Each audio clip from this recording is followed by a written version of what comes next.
All right, that's good morning, everyone. I think we've got everyone in Campbell River online, so I hope their technology is working out now. I just wanted to say good morning and welcome to everyone, and just acknowledge that today's meeting is being hosted on the traditional unceded territory of the Comox First Nation, and the Comox Strathcona Waste Management Service is located in the area of the Coast Salish, Kwakwaka'wakw, and the Chalmers territories. And first order of business is just a motion to approve the agenda. Second. That's been moved and seconded. Any opposed? Could I? Director Wally is in opposition. No, I'm not in opposition, Mr. Chair. I just had a question about the agenda. Yes. Yes, I had thought, if I recalled correctly, that we had a notice of motion at our last solid waste. I didn't see that on the agenda.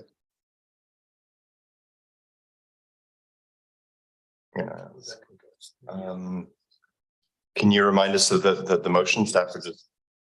I think that was in relation to sustain, which I believe is being addressed here in item 2. Isn't that correct? Yes, it was in relation to that, but the motion that I think it was, I forget the exact director who made it, but the motion itself, I thought should be on the agenda.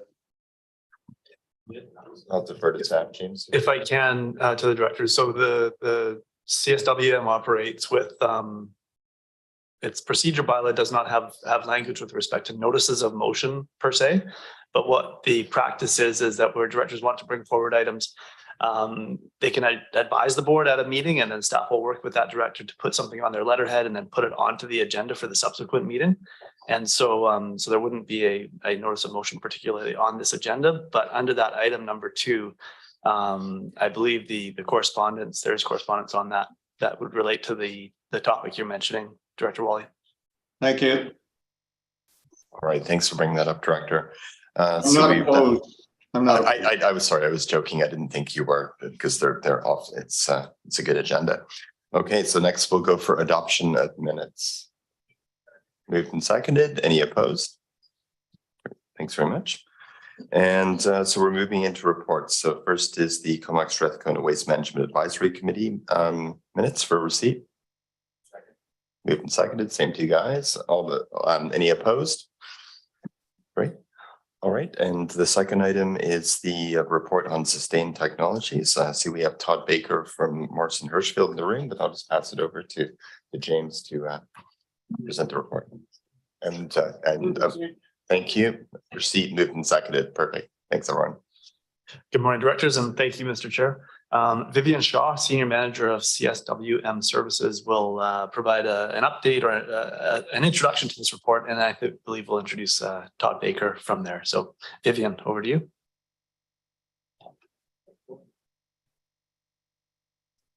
Thank you so much, James. Good morning. Through the CAO to the board, the chair and the CSWM board. Good morning.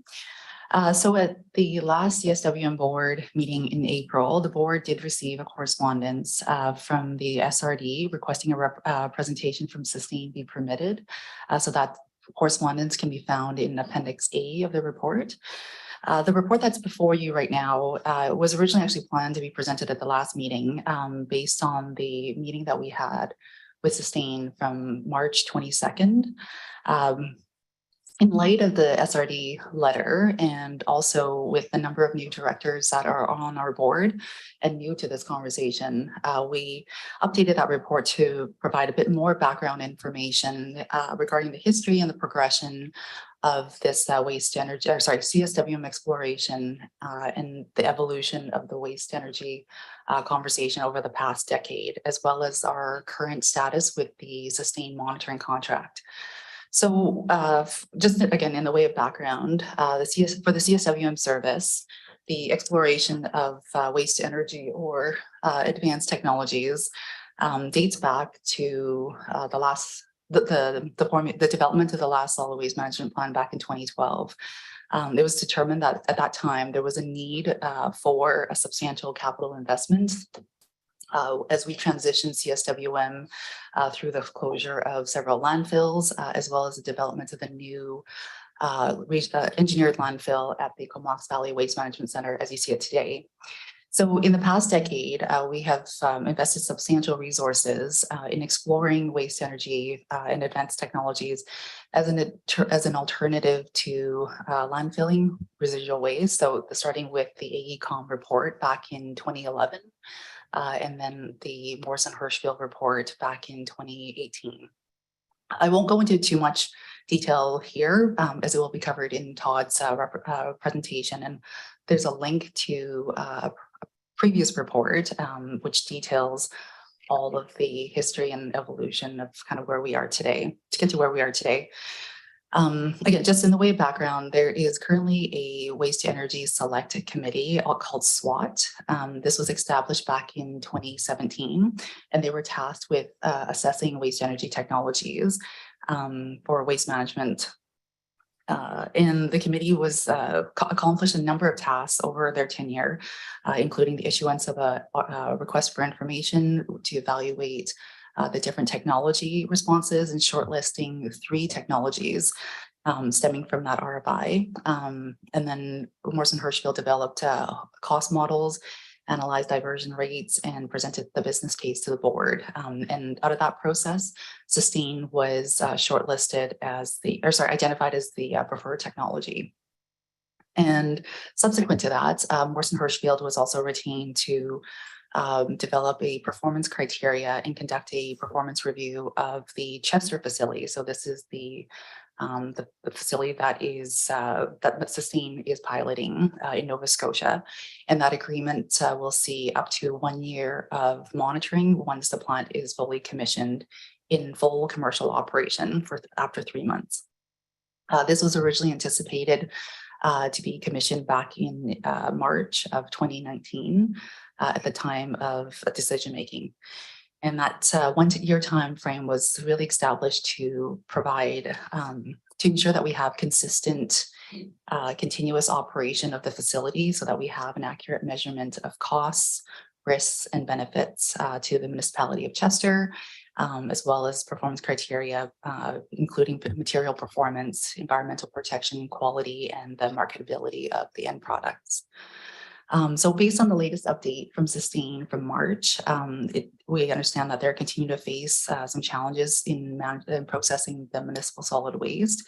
The start of their monitoring period has been delayed to anywhere between mid to late 2024.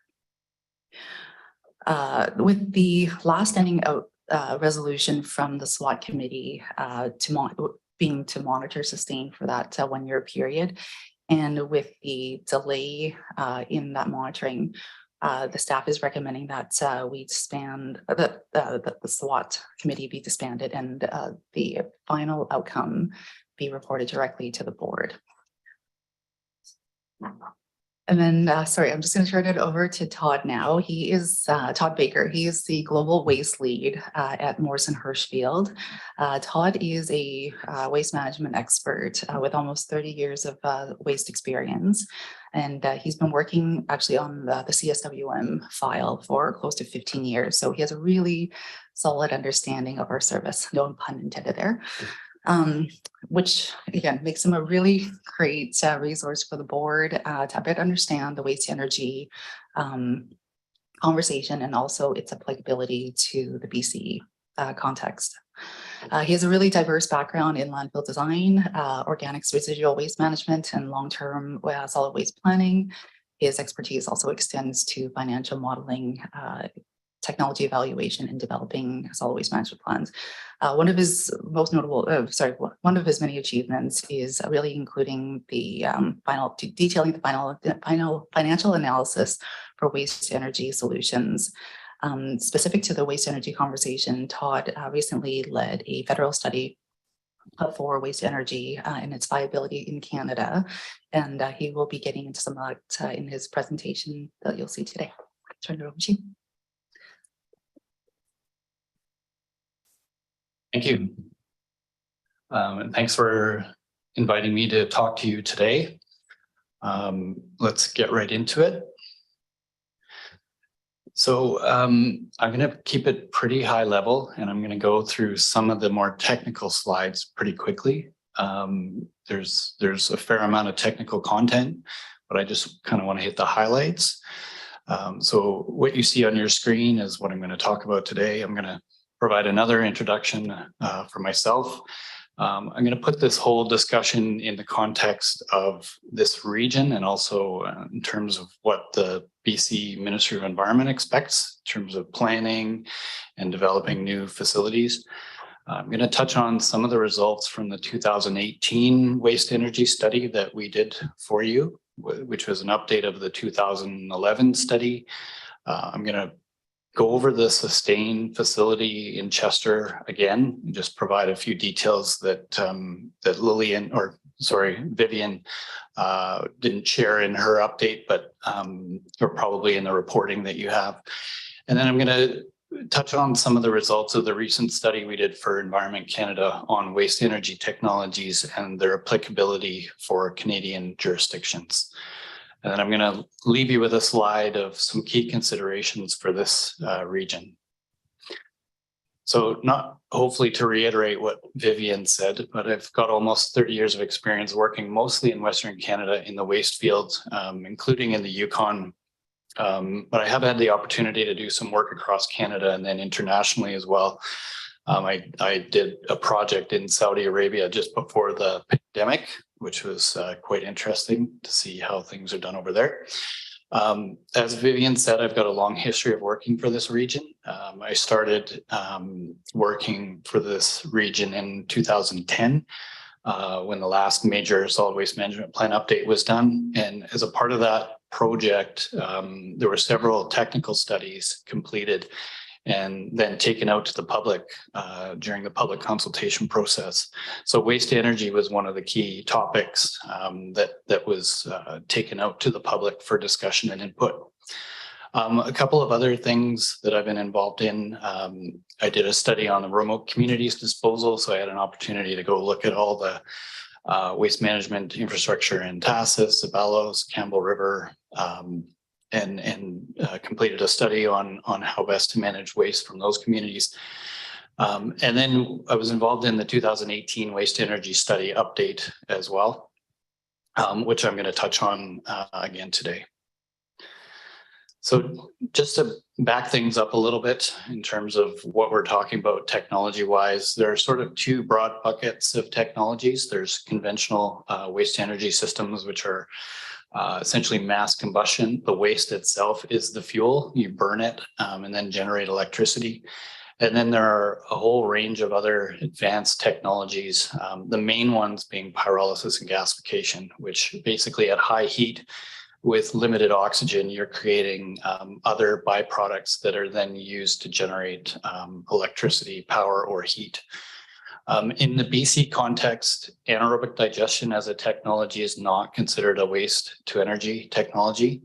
It would be considered in the waste hierarchy higher up than that, probably more as a recycling initiative. And then mixed waste processing, which is a technology category in itself, is also considered resource recovery, which is where the waste energy technologies land in the waste hierarchy. So the Ministry of Environment has a guideline document. I think it's 2 pages online in terms of spells out what their expectations are in terms of planning for developing waste energy capacity.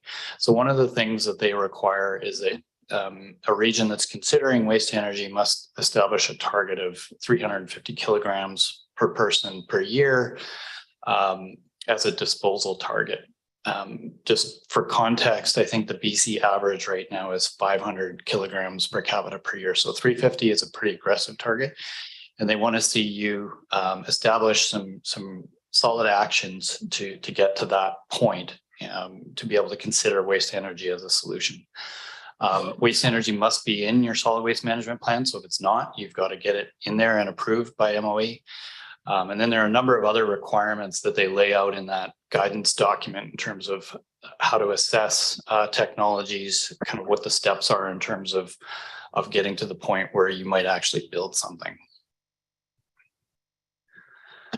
So in BC, this is all within the BC context. In British Columbia, back in the early 90s, there was a move towards establishing regional solid waste management plans and reducing waste going to disposal. That's how our whole sort of regional systems are set up.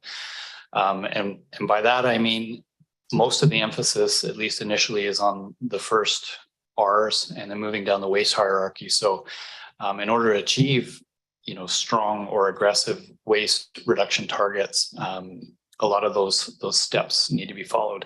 And a lot of that then leads to pulling apart the waste stream at the curb. So source separation. There are other places that don't do that. Everything goes into a bag and then it goes to a facility and they try to pull it apart. The advantage of our system is that on the other end, whether you're recycling or diverting other materials such as organics, you get a cleaner product out the other end. Whereas if you put it in a mixed bag and you try to pull it apart, you're going to get contamination out the other end. So in terms of waste energy, where does it fit in? Well, the first few R's take priority. And then in terms of the waste hierarchy, waste energy would fall under the recovery bucket, depending on the efficiency of the system. So as you can see with the flow chart there, you're doing your recycling, reduce, reuse, organic treatment, so composting facility, and then thermal treatment might be a part of that system, and ultimately everything else goes to your landfill. Not to get into too much detail around all the facilities that are in Canada, there aren't that many compared to other jurisdictions around the world. But the only one really worth mentioning in BC is the Metro Vancouver facility, which is in Burnaby. It's been in operation for a long time. It accepts 260,000 tons per year currently. It's a mass burn facility, so a conventional waste energy system. There's been many upgrades throughout the years. And historically, it meets all the air emissions requirements. Metro Vancouver had a pretty strong push on a while ago to develop more waste energy capacity. That's fallen by the wayside for the time being. They found other ways of sort of at least holding off on the need to develop more residual waste management capacity. They're updating their plan within the next couple of years. So waste energy may be back on the table, but as far as I know, it's not going to be as strong a push as more recently. So the 2018 waste energy study was an update of the 2011 study, which was part of the original planning process. And the intent was to look at a number of different scenarios and estimate the costs of those scenarios and the greenhouse gas emissions. So within those scenarios, there were 3 possible locations reviewed as well. So it was basically generating a cost in a greenhouse gas emissions model consisting of transfer stations, landfills, and waste energy facilities. So a hypothetical model looking at all of those bits and pieces, estimating the capital and operating costs for all of those pieces of infrastructure, and then the greenhouse gas emissions for each of those pieces. As part of the 2018 study, there was a request for information and a number of vendors provided information. There was an evaluation, as Vivian said, and then 3 potential technology systems were shortlisted for further review. So one of those was Sustain, another one was waste treatment technologies. One of the flowcharts that came out of that study, there were several, one for each scenario. This is the one for Sustain. So everything above the kind of dotted line, except for the landfill, is your existing system, more or less. So waste is generated, some goes to a composting facility, recycling materials go to a materials recovery facility and then to market. Then the compost goes to market, everything else goes to landfill. So plugging in the Sustain technology at the bottom, you can see sort of 2 main streams. One is to turn organic material into what, at least in that report, is called a biopellet. And then the second part of that process is to turn plastics into a usable fuel. So taking into consideration all of the various infrastructure pieces that I just mentioned, there was a cost model set up to look at overall costs over a number of timeframes. So I'm just showing you the 40-year timeframe. The status quo, the waste treatment technology system potentially located in the Comox Valley, the Sustain technology also potentially located in the Comox Valley. So what that would look like, just as using Sustain as an example, if it was located here, you'd have a transfer station in Campbell River.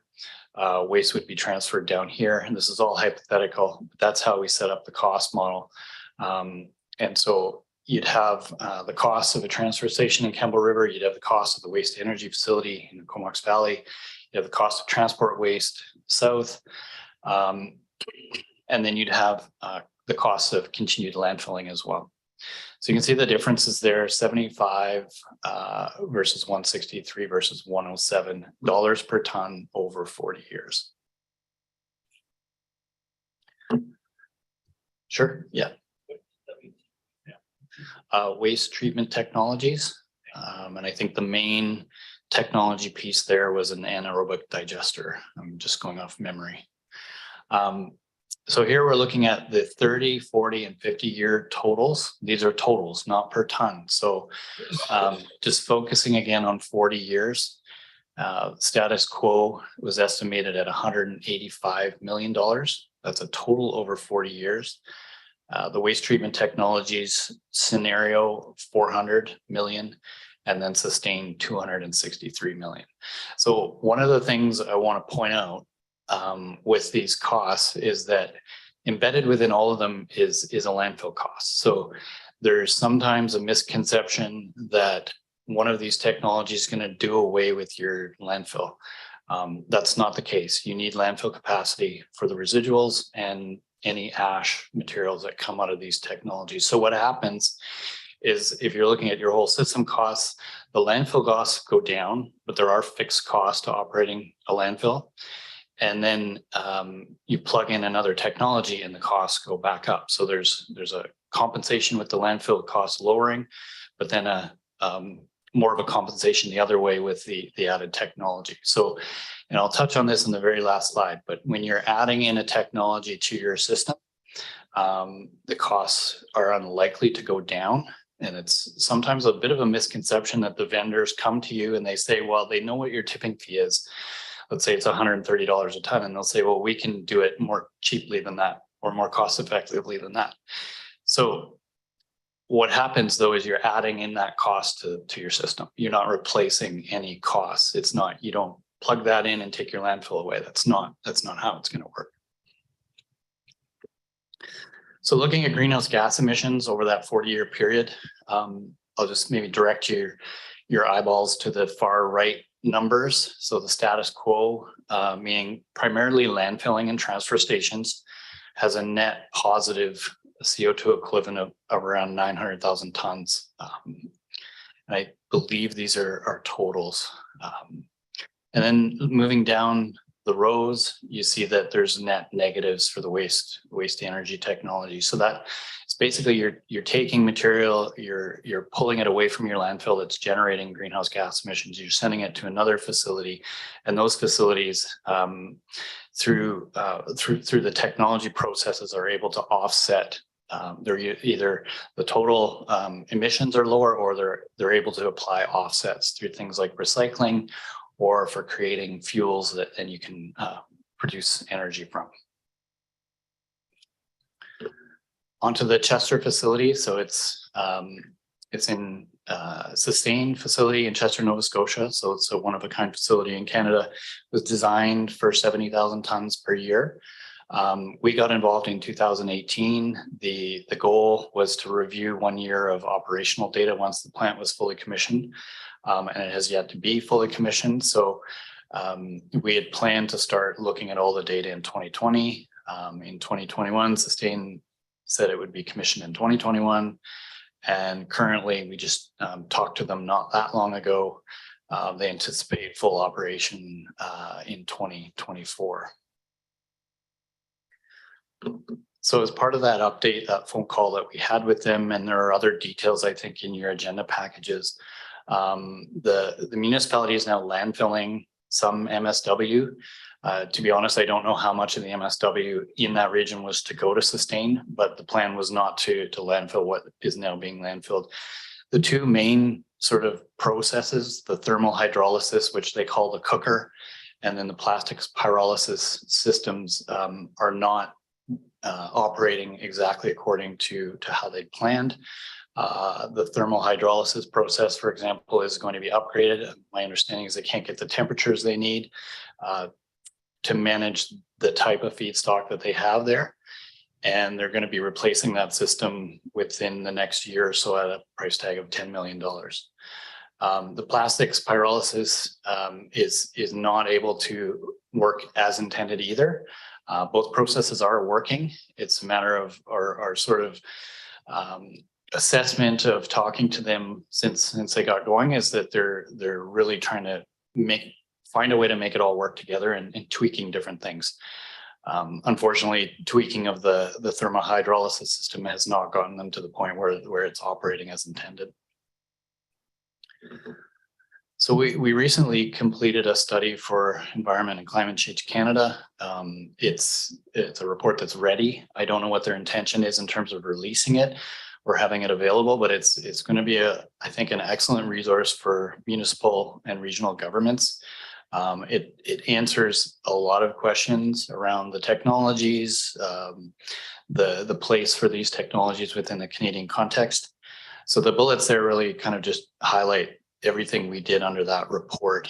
And the intention was to give local governments all of the information they need to make some decisions for their regions on where waste energy might fit in.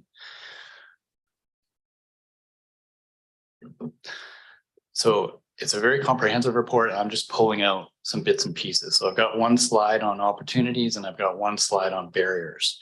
So some of the potential opportunities and growth areas are there's going to be a higher demand for alternative waste derived fuels. So one example is cement kilns. In the Lower Mainland, there's Lafarge and Lehigh, and they're looking at ways of offsetting their current sources of fuel. So you can generate fuels within a certain specification for each of those cement plants using solid waste residuals. There's going to be a need to manage specific waste streams. So if you go to your landfill, or if you look at your waste composition as a whole, you're going to see potentially some problematic materials. Wood waste comes to mind for me. I know in the Lower Mainland, for example, City of Vancouver landfill, there's a lot of wood waste that gets landfilled. And it's a big chunk of the waste stream that ends up in your landfills. But there's certain things you can do with specific waste streams and these various technologies that are out there to divert those materials from landfill. There's obviously federal and provincial carbon pricing and GHG reduction targets. Those are things that will push some regions towards other technologies and including waste energy technologies. And then in some areas, landfills and their capacity is decreasing and the costs are going up, which is always a driver in looking at other approaches and technologies. Potential barriers in Canada, landfilling remains, there are a lot of landfills and they remain fairly low cost in the grand scheme of things in terms of managing residual waste. There's some uncertainty around energy policy, future carbon pricing, and fuel markets and prices. So there's a lot of those things are fluctuating, and one of the key things is that if you're developing a new technology, you want to know where the outputs are going, and it's got to be a secure. There's got to be a secure endpoint for those materials or products. Construction costs have been all over the place. We've seen that on some of our jobs. We're seeing in different places no bids. In some places, we're seeing incredibly high bids for different construction projects. Some of the non-conventional waste energy technologies, some of those advanced technologies are yet unproven. I think the sustain one is a good example. They've taken technologies that work in other places and have been successful. But one of the things that can be a bit tricky, especially with the unconventional technologies, is that the feedstock is really important. So a mass combustion facility like Metro Vancouver has, you can pretty much throw all of your garbage in there. Some of the advanced technologies are really feedstock specific. So there's a lot of pre-treatment that's required. Sometimes the vendors don't explain that either. Is they say, well, manage all of your waste. One of the things they forget to tell you at the in the discussion is that there's a lot of treatment that needs to go on just to get the material into those facilities. Sometimes, and in certain jurisdictions, the sentiment is that waste energy doesn't fit with circular economy principles. So that's another consideration as well. Is there's some places who say if you're on a path to zero waste, waste energy doesn't have a place. It's all, I would say, debatable. It's you know, jurisdiction by jurisdiction has their different approaches and ideas around that. And then social political acceptance. I know from working across different parts of BC, there's places that are really keen to know more about these technologies and see them as having a place in their regional system, at least at some point. And then there's some places that are a hard no. The people in those regions just see all of these technologies as, you know, a smokestack, and that they don't want that in their region. As part of that Environment Canada study, we came up with a framework for assessing waste energy technologies and approaches. And I think this is key. I haven't read the whole part of that report, but I think this is a key piece for local governments in terms of how to logically work through the process of evaluating these technologies. And one of the things that we've found over the course of working for other municipalities and regions is that the problem isn't well defined at the start. So the vendor or the technology is driving the process, but you don't know what problem you're trying to solve. So the problem formulation in terms of these steps is really important, because you can get, if you define the problem well, that can lead to a range of possible solutions that include some new technologies. But sometimes having the vendor or the technology drive the process is a bit backwards. And so I'll give you an example of that. We looked at, we were asked to look at a technology in the context of managing a region's waste, but the technology itself was really specific. It was proven for a specific feedstock. And to a point, we could have said right off the bat, that's not going to work for the problem that you've defined. So define the problem and then look at a range of possible solutions. And I think the next slide sort of, you know, expands on that and shows you what some of those solutions stepwise might look like. Okay, I can't read any of that, so I'll just I'll just explain it as best I can. It's just further to what I was saying, is that there's potential drivers behind looking at different technologies. So for example, if you're running out of landfill space, that's going to provide some incentive to look at a number of different approaches. Let's say you've got greenhouse gas emissions as a key driver behind all of your planning work. That's going to lead you to potentially some different solutions. Let's say you know, you're looking at costs. Well, then there's a number of different possible outcomes and solutions in terms of managing costs. And you can see kind of there's a flow chart there of things to think about. And you can see that the whole point of this really is that waste energy as a bucket is one of the potential tools that you have available. But it's one of many different possible approaches. And I guess I'll give another example in that, you know, there's hard to manage waste streams out there. Let's say, you know, wood is taking up a ton of space in your landfills. Well, how can you divert that wood? There may be a technology out there. It could be a complex technology. There might even be simple approaches to diverting that wood from your landfill.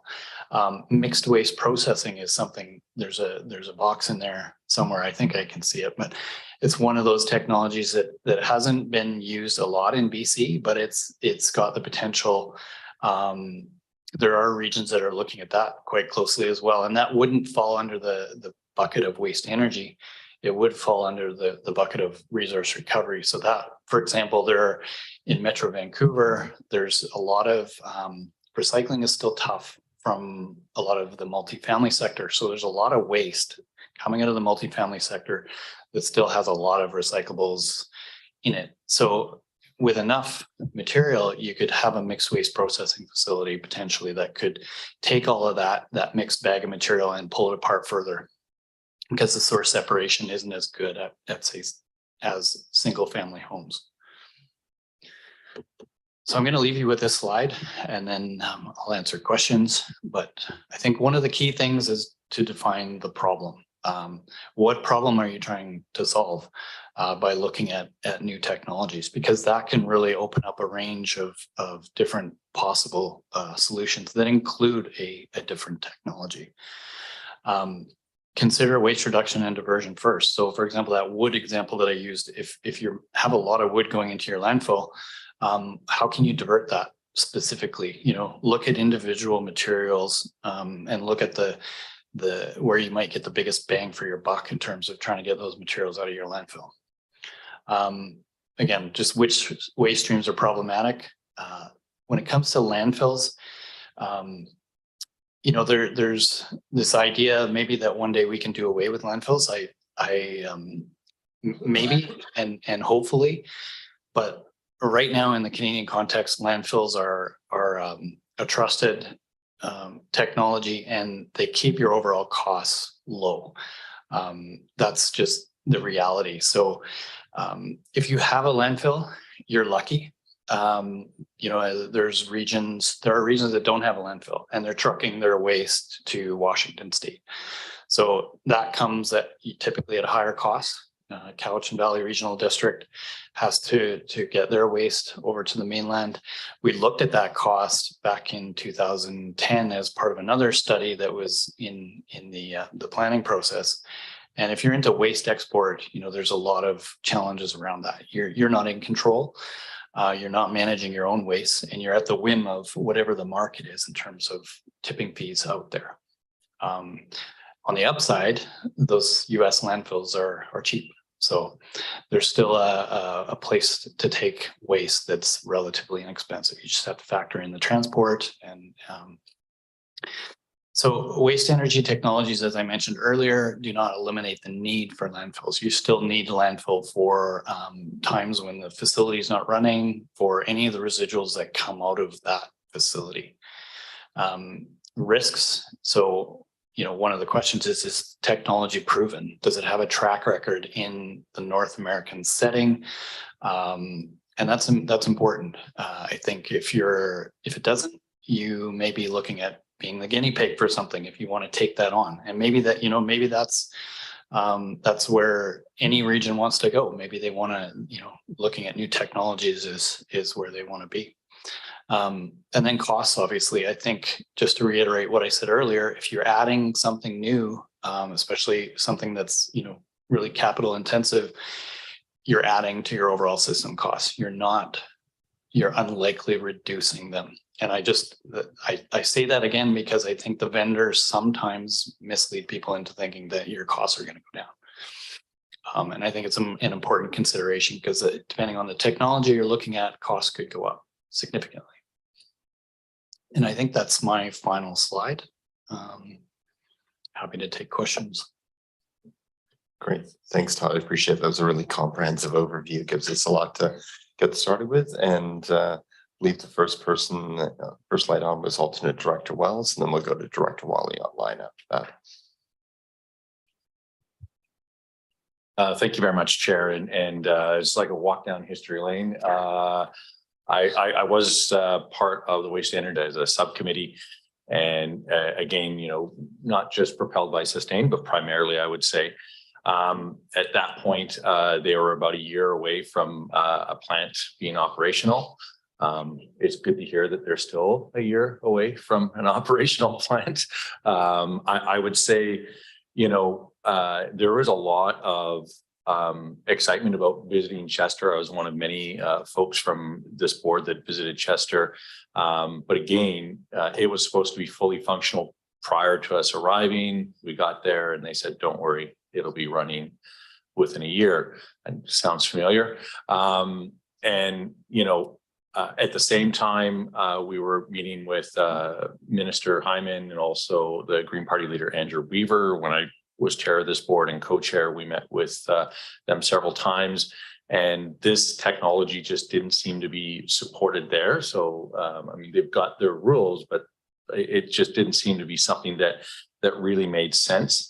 Again, around 2014, as we went to sustain, looking at the other sort of operating plants they had recommended to us as sort of proof of concepts. Washington State had gone bankrupt and been taken over by the state and was running at a loss.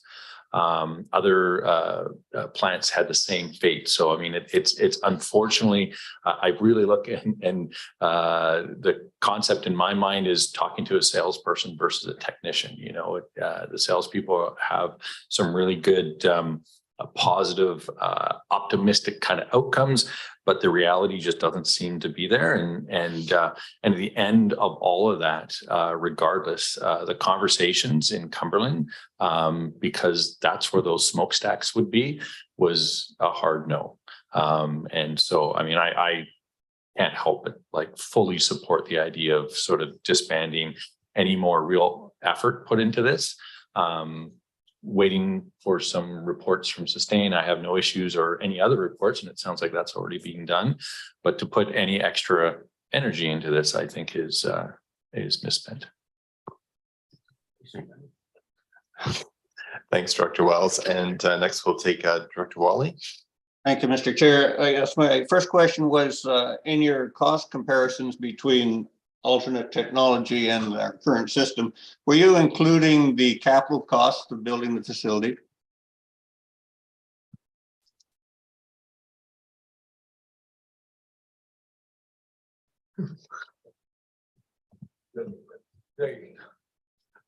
Yes, the capital costs of all of the different pieces of infrastructure were included. So that would have been capital upgrades to the landfills or the landfill, the waste energy technology itself, and then any transfer station requirements within each of those scenarios. Thank you for that. And as my follow-up, I have another question, Mr. Chair, but as far as capital costs are concerned, in our presentation at the Strathcona Regional District, Sustain was saying that they already had their investor secured, that there would be no capital requirements from us to build this facility. So I think that would be an important factor to consider. The other thing that struck my attention in your presentation was speaking of, for example, Sustain saying that their cost per ton was considerably cheaper than our current cost, but your claim that this was in addition to our current costs. But on the other hand, you have to take into account the fact that whatever amount of tonnage goes through a alternate technology plant would not be processed under our current system. So there would be a cost saving for that amount of material. So I think that should have been factored into the cost. And then the final point I'd like to make is that I'm sure we all would agree that the way of the future in every aspect of society ends up to be technology. Otherwise, we'd still be in the horse and buggy era. But Sustain, for example, are saying now that they'll be in a full operation by 2024. So my opinion is I think it's premature for us to dissolve our SWAT committee until this thing is actually up and running. It's not a year and a half away, which isn't that long. We should at least monitor it to the end till we see what the final product is before we make any decision to totally abandon our look into technology. What I would recommend, though, is that several of our directors have been on that committee for a long time, and perhaps, and we're very thankful for the work they put into it, but perhaps it's time for a new committee, a fresh look of eyes, to assess the situation as technology continually advances. And I mean, even 6 months is a long time in technology. Thank you. Can I just answer, I think one of the comments or questions that was embedded there.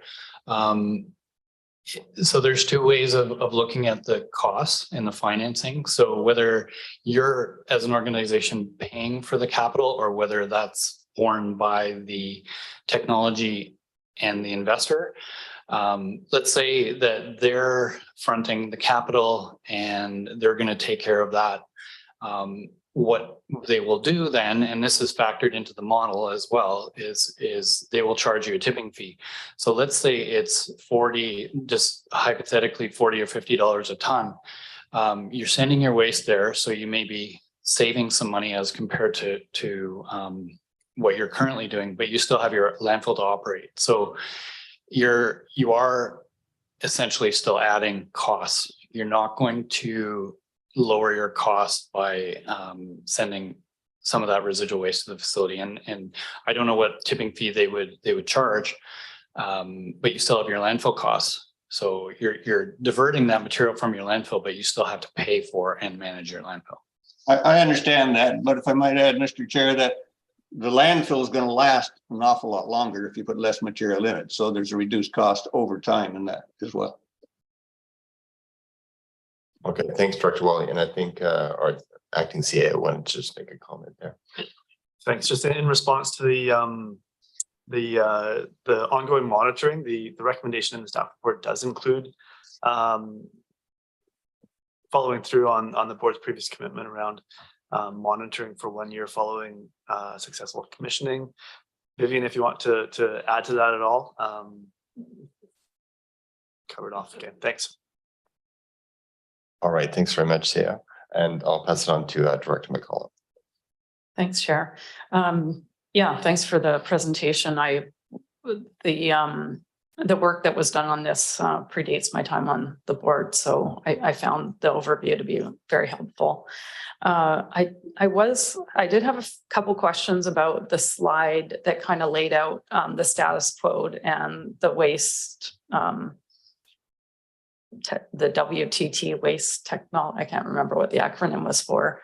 And that one was related to the GHGs and the other was the cost per ton. Oh yeah, there we go, status quo. So the status quo, was that based on what the cost of a ton of processing was at the time in 2018 when this was done? It was approximately, was that like an incremental cost per ton for the service when this analysis was done? Is that correct? Yeah, it was based on the cost at that time. And it's these are average system costs over 40 years. So in a way, those numbers themselves are a little bit misleading because you can't compare them to your tipping fees. They are, the only thing you can do is compare them to one another. So the status quo system cost is averaged over 40 years and $75 a ton. At any particular point in time, it might be higher and it might be lower. Probably not lower. And then the other slide that I wanted to understand a little bit better was just showing the GHG impacts of the status quo versus the other technologies. And I'm just curious about some of the assumptions that are baked into those totals.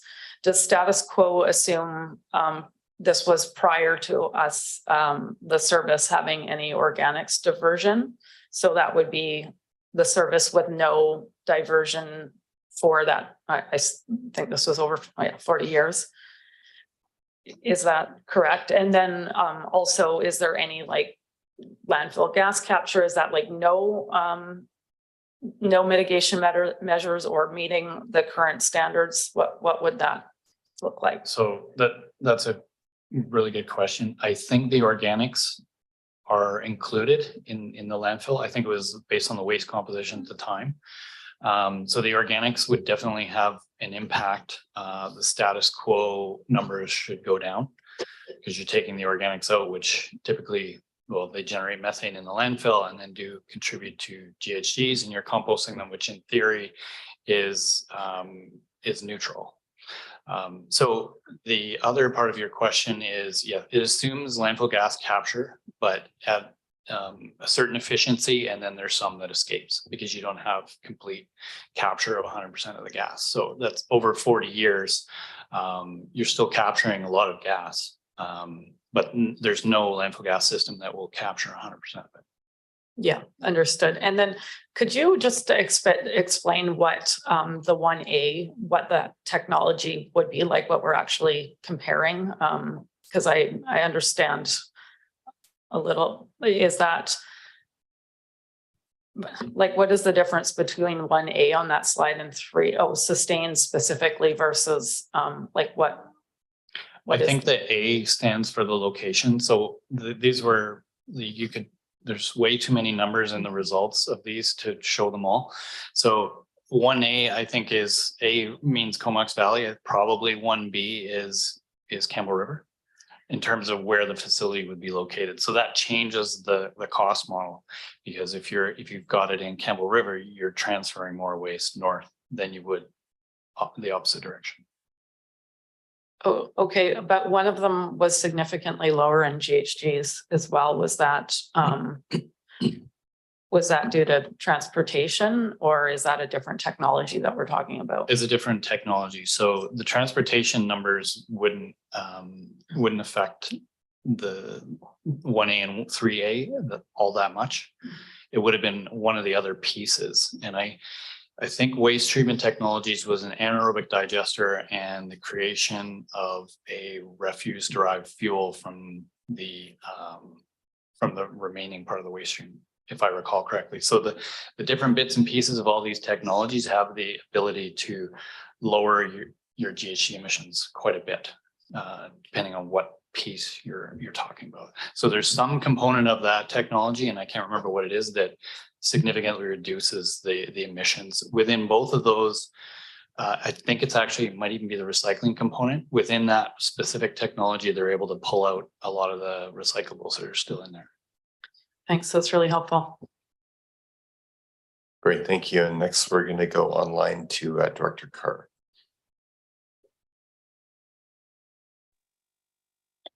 Thank you, Chair, and thanks for the presentation. One of my concerns is we haven't given Sustain an opportunity to come and present to us and present their new business model.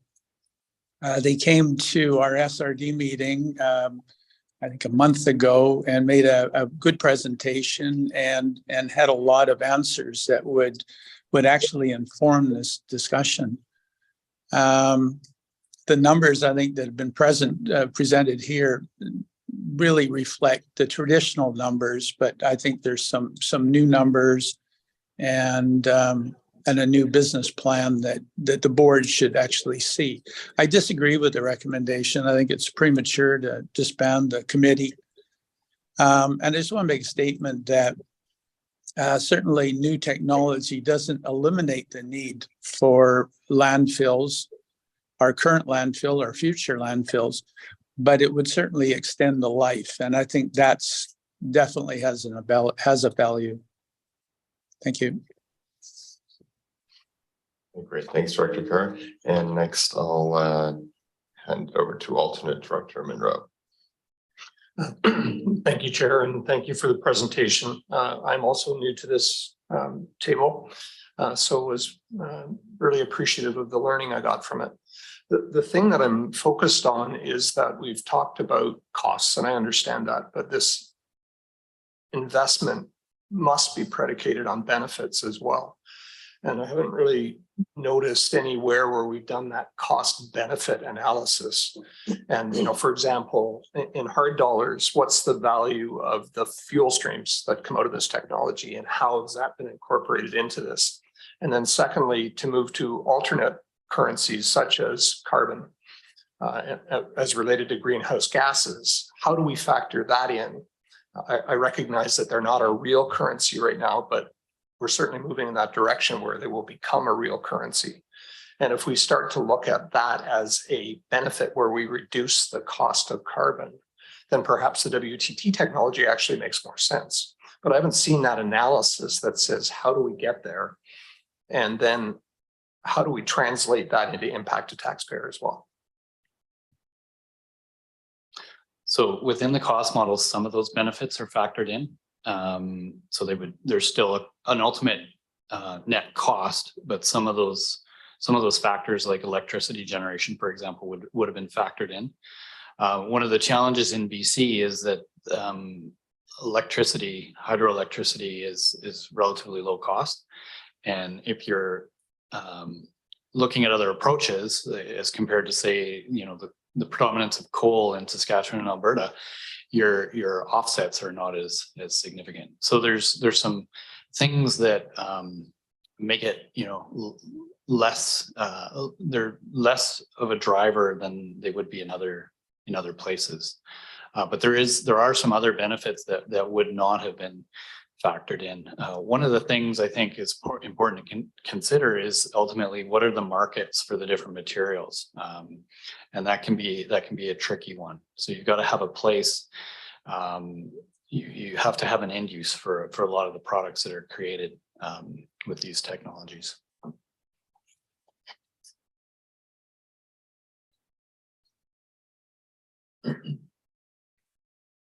I think the other half of this question is about carbon pricing. And we're heading to that reality. The regional districts both recognize that greenhouse gas emissions and carbon neutral strategies are super important. Yet this analysis doesn't talk to that.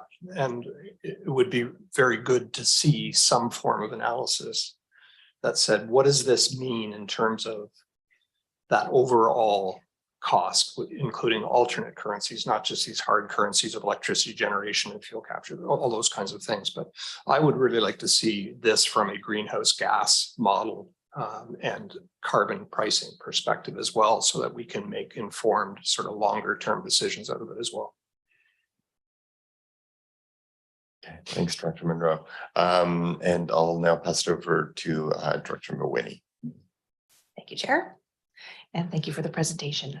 And Director Monroe's question did kind of dovetail with mine somewhat. And I have two questions. And one of them was regarding the cost benefit analysis, or that chart there, the cost for sustain. And I was curious if the analysis included the creation of the fuel that would be a beneficial fuel that's coming out the other end of the product or the process, and the other positive outputs that have been mentioned, such as fertilizer or biofuels as well, which would be sold. So I'm curious if the analysis included those, I guess, cost recoveries that would be found. And then my other question was earlier in the presentation, you talked about how there was really only one facility that was doing something similar in BC. And I'm curious how common waste to energy is in other parts of Canada. And are there other provinces where they are leading on this, and where might that be? If you have any other thoughts on that, thanks. With respect to the first question, the benefits or the revenues is from the products themselves would have been embedded in the cost model. So ultimately, I think, and I'm going on recollection here, is that the costs for the facility would have been determined, and then the revenues determined as well. And then ultimately you've got a cost per ton tipping fee, and that would have been plugged into the model. So it includes the capital and operating over time and any revenues from the materials themselves. The big question mark, I think, leads back to the last question is what are the potential GHG carbon credit related benefits? The second question, most of the facilities, and there aren't a lot of them across Canada, are the mass combustion facilities. So there's one or two in Quebec, I think. There's one big one in Ontario. And then you do see some other, smaller remote communities trying different things in terms of much smaller scale combustion facilities. But those are mainly around, the intent is to reduce the volume of waste in really small remote communities. All right, thanks. And we'll now go to Director Davis online. Yeah, thank you, Chair. I feel like we've only looked at a couple of different facilities and basing all our assessments and judgments on that. And I'm just kind of curious, because this technology has been around for decades in one form or another, and there must be some fairly sophisticated waste to energy facilities around the world. And I'm just wondering how wide of a net we've cast on this. Like, is there other proven technologies that we should be looking at that we're currently not? There are numerous facilities and technologies used around the world. One of the things though is like, for example, Europe and Japan, there are other drivers that push those regions towards a waste energy solution. Landfill space, landfill costs, and the ability to create new landfill capacity are probably some of the key drivers behind sort of creating a playing field where waste energy is more viable, especially financially. I'm not sure if that answers your question. Well, what I'm really asking is there proven technology out there? I keep hearing about delays with Sustain and how they're still trying to figure out certain aspects of the technology, and they are getting there, but it's much more incremental than we'd like to see. But I just feel like there must be other organizations out there who have figured this out, and should we not be looking more widely for solutions? Yeah, I mean, some of these technologies are proven in other places. For example, I think gasification is a key technology in Japan. But you know, one of the things is, and I think the challenge with Sustain is that you take technologies that are proven elsewhere, and maybe on a standalone basis, you put them together, and then you're managing a different feedstock, and so the feedstock consideration is really key. The technologies and the pieces work on their own. Plugging them together and then managing a different feedstock than what you're managing elsewhere is maybe part of the challenge. Right. My other question is landfilling of wood. Like what percentage of our landfill currently is wood, and are there not simpler technologies for producing fuel from wood, or just doing simple waste energy like through combustion? I don't know the answer to the first one. I might turn it over to CVRD staff, but the answer to the second one is, I'll give you an example where the city of Vancouver was looking at what they could do with that significant amount of wood that goes into their landfill. So we did a small study for them to look at mixed waste processing technology. So basically technologies that are used to pull the construction demolition waste stream apart into its various pieces, process that wood, and then use it as a fuel. So they've parked that project for now, but they're still interested in potentially one of these mixed waste processing technologies. And then what you do is you divert that wood, you process it a bit, and then it becomes a fuel for the cement kilns. So that's one scenario where you could turn wood into a usable fuel. You're diverting material, and you're also potentially lowering your costs that way. Okay, so would anybody have an answer that could get back to us regarding percentage of wood waste that's currently filling up the landfill?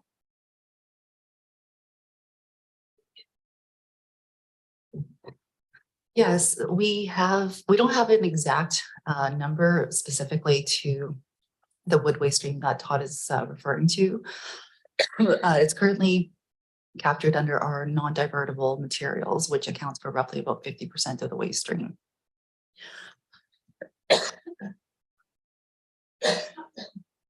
Okay, thank you. Okay, thanks for the answer there, Vivian. And I'll turn it over now to Director Kettler.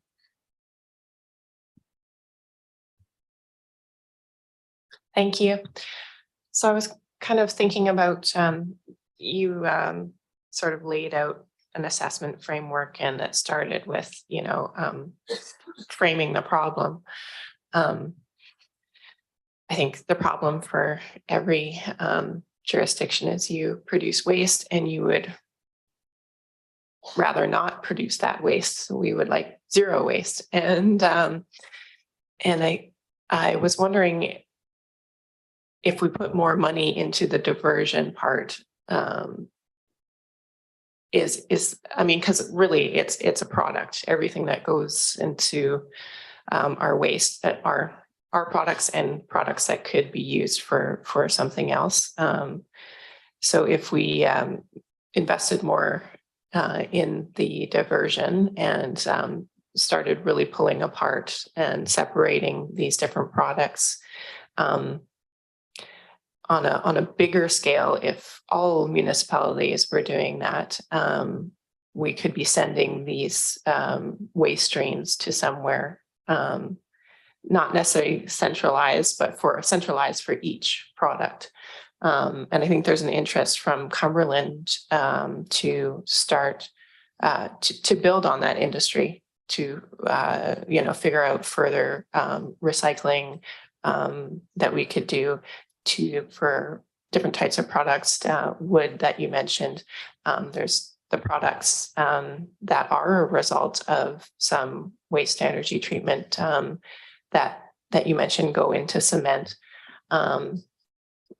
So I just wanted to get your opinion on if you hear from other jurisdictions that they are putting energy into effort and resources into the diversion part and really fine tuning those different streams. Yeah, there's a bit of a mixed bag across the province. Probably Metro Vancouver, Capital Regional District of Nanaimo are the ones that are kind of on the forefront of maxing out their diversion potential. My suggestion would be to look at the waste composition and look at the big chunks that are in there that you could potentially manage differently. I think what's happened in the history of BC kind of being on this path towards reducing waste and going through the 5 R's processes, you get to a point where it's kind of diminishing returns. There's not a whole lot more you can do with your kind of current programs to get more waste out. So then you have to look at new options, which is, really why we're having this conversation. But my recommendation or suggestion would be look at the big chunks that are going into the landfill that have other uses. And I don't know what those are. Those really, you have to look at what's still being landfilled and what you could pull out. So it depends. It differs region by region. And so of the product that we feel like we can't reduce anymore, we can't pull out anymore, that's the product that you would be putting into a waste to energy facility. What generally is the composition of that? I think that, probably plastics are like the desirable waste stream for those things, because that's really petroleum products that makes the best sort of energy, is my understanding. And then compost, food waste, those types of things, which are really high in water content, they don't burn that well, are really a less desirable product. But what we already pull out the plastics as much as possible. So what is really left when we've done all the diversion we can? And is that a good fuel source for waste energy? So if you think about the 2 big buckets of waste energy technologies, mass combustion, like the one in Metro Vancouver, will take just about everything. And then you're left with, 2 types of ash at the end of the process that have to be managed. So one of those ash products goes to Alberta, and then the other one goes to the City of Vancouver landfill. Well, there's still a fair amount of ash that comes out of that process. The other technologies are really specific. So there's no one good answer for, with what's left over, what technologies or processes make sense. But that's a key consideration, is you have to look at what's left over in order to define what that technology might be. And that's where, going back to the problem formulation, is the way to go, because like I said, with that assessment that we did based on another technology, it didn't work, because right off the bat, it was never designed to take the mixed waste stream. It was designed to take one specific waste stream, being wood, and gasify it. And it's been proven to do that. But it's never been proven as to take a mixed municipal solid waste stream. So that's the tricky part, is you've got a mixed waste stream that's full of stuff. And the only type of facility that's going to take that as a whole is a mass combustion facility, which you need a massive amount of waste to make it cost effective to have one of those facilities. You need to combine waste from a bunch of regions in order to do that. Thank you. Thanks. Mr. Chair, there's a question that came up around carbon pricing and GHG production. And I wonder if Vivian, I understand that we have a GHG study that is planned for Sarah. I'm not sure who might be able to answer that, but whether or not that study could have some consideration around carbon pricing and building that into our future planning.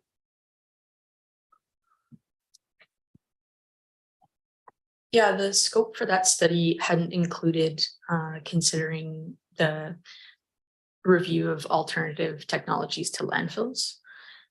So it does look at a number of things. We've got alternative fuel vehicles for, compaction and use at the facility. We have, consideration of greenhouse gases generated through the support of repair and reuse for textiles and electronics. We also have a review of the greenhouse gas impacts of, say, a consolidated collection service versus self-hauling of waste and recyclables to facilities. So we've outlined a number of sort of unique situations to provide direction on policy. So that is one that we could add to the scope of the greenhouse gas study. But primarily the emissions inventory is looking at current operations, so transportation emissions, facility emissions, and emissions from landfills, and not looking at proposed or sort of future scenarios. Okay, thanks. Appreciate that extra note, and I'll now pass it on to alternate Director Wells. Thank you, Chair. And I'm just going to hopefully quickly respond. One of the previous comments is, we only have to wait a year or so after I spoke. And I just really want to reiterate, we've been waiting a year since basically 2014. And I really hope that there's a technology out there, but I don't think us supporting our own group to really, I know as directors, at any time we can learn something, we can bring it back to the board, but this is actually taking staff capacity. And I think our staff and our directors around the table here as well. We go to conferences, we learn things, and that information come back here. I just don't see the value in actually putting that much effort into it. And if we look at Burnaby, that's been on hold for years. The fact that some of those products that come out the other end, they actually have to create the market for them. And having created markets for many things, I can tell you it's exciting, but it's not the easiest thing to do.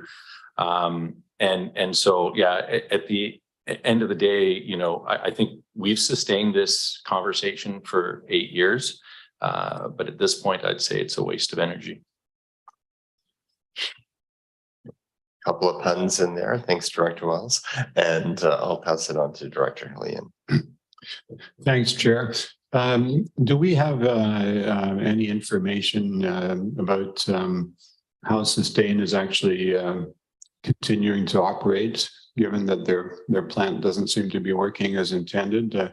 I'm assuming their technology hasn't been picked up anywhere else in Canada on that basis. But I'm just wondering, how do they continue to operate? And in fact, are they being subsidized by the municipality of Chester and surrounding areas? And I'm wondering how they feel about it based on the promise and the actual delivery. I don't know all the answers to those questions. I'm not sure if Vivian, you have more information on that, but on the just sort of about the creating the markets for different things as well is because things aren't going according to what they had intended. They're now having to source out different markets for the materials because the end products are different than what they thought they were going to be. So, for example, the bio pellet that they thought was going to be a fuel is that now they're trying to land apply it, so turn it into an organic material that you can put on the land. So you have to go through a different set of approvals for that. And ultimately, the financial part of that is much different than say creating a fuel. So, Billy, I don't know if you have any more information on the financing and how Chester feels about how things are going. On the financial front, they've obviously been pretty tight-lipped, but from what we have been able to glean from our updates with them over the past few years, through this monitoring conversation, or sorry, in anticipation of a monitoring progressing, they had indicated that they had substantial federal funding to kick off the initial spend. Where they're stalled right now for the biomass component, the cooker that Todd spoke to earlier, it is not sized appropriately. It doesn't reach the temperature and the pressures that's required to shrink the plastic components within the waste. So they're based on the conversation that we had with them back in March, and it's summarized in the appendix to the report. They had indicated that they're fundraising roughly about 10 million in order to procure the necessary equipment so that they can continue on with that process. So the biomass component, which is I think the technology that they were selling to the board at the time, that is the component that we're interested in to understand how they're going to be able to manage the missile solid waste processing side. So until that equipment is procured, it's on hold indefinitely. And meanwhile, we presume that Chester is still paying them for some service while also having to return to primarily landfilling their solid waste. I took a bit of a deep dive into their financial planning documents over the last couple of years. And I believe it was 2021, or sorry, 21, 22. They had stopped the payments to sustain, but they had invested close to, I think, $7 million to upgrade their landfill and also their leachate equalization pond capacity in order to manage the residual waste that they have had to reintroduce back into their system. Thanks. And now Director Grant. Yeah, thank you. So I'm just reading the report and looking and seeing that the Solid Waste Advanced Technology Committee, if I'm reading it right, looks like they've actually accomplished all the things that they had wanted to accomplish. So I'm just wondering, if we were to not disband this, what would they do? Like, is there anything that sticks out, knowing that we're going to review the sustain and keep an eye on that anyway? I'm just wondering what the committee would do if we were to keep it together. Based on the approved terms of reference, and that's appended in one of the appendices, it does indicate that this is the only outstanding item for the mandate that they were set out to do. Any additional resources required, if it's at the interest of the board to pursue other studies, it's not under the purview of, it hasn't been included in the financial plan, and it would need to be considered in the broader context of the solid waste management budget. All right, I'm seeing no further speakers. We have a motion for receipt on the table. So any opposed to receipt? Okay, and that passes. And Motion. all right, the motion is being moved and seconded. Does anyone want to speak on the motion? All right, okay, so all those in favor? Any opposed? Wally's opposed. All right, duly noted. Thanks, Director Wally. All right, so we'll now move on to item 3, the solid waste management plan step 2 update, and I'll take a motion for receipt. Thank you. Moved and seconded. Any opposed? Seeing none, I'll pass it on to staff. Thank you, Mr. Chair. Sarah Willie, our Manager of Solid Waste Planning and Policy Development, will present this report and be available for any questions. So Sarah, over to you.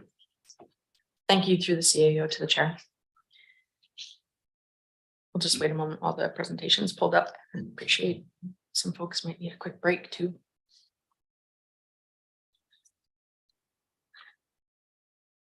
I'm just going to say next slide, so don't worry. Oh, thank you, Lisa. So thank you very much, everyone, for your receipt of this report as a late item. My apologies for getting that to you later. It's been a lot of work to pull together and certainly took a little bit longer than anticipated. So again, apologies for that. So where we're at in the process with the regional solid waste, the solid waste management plan renewal. As you recall, it's a 4-step process that we're undertaking. Step 1, we completed in the fall and just early winter there, kicking things off with our Regional Solid Waste Advisory Council. We're moving in now to step 2, setting the plan direction.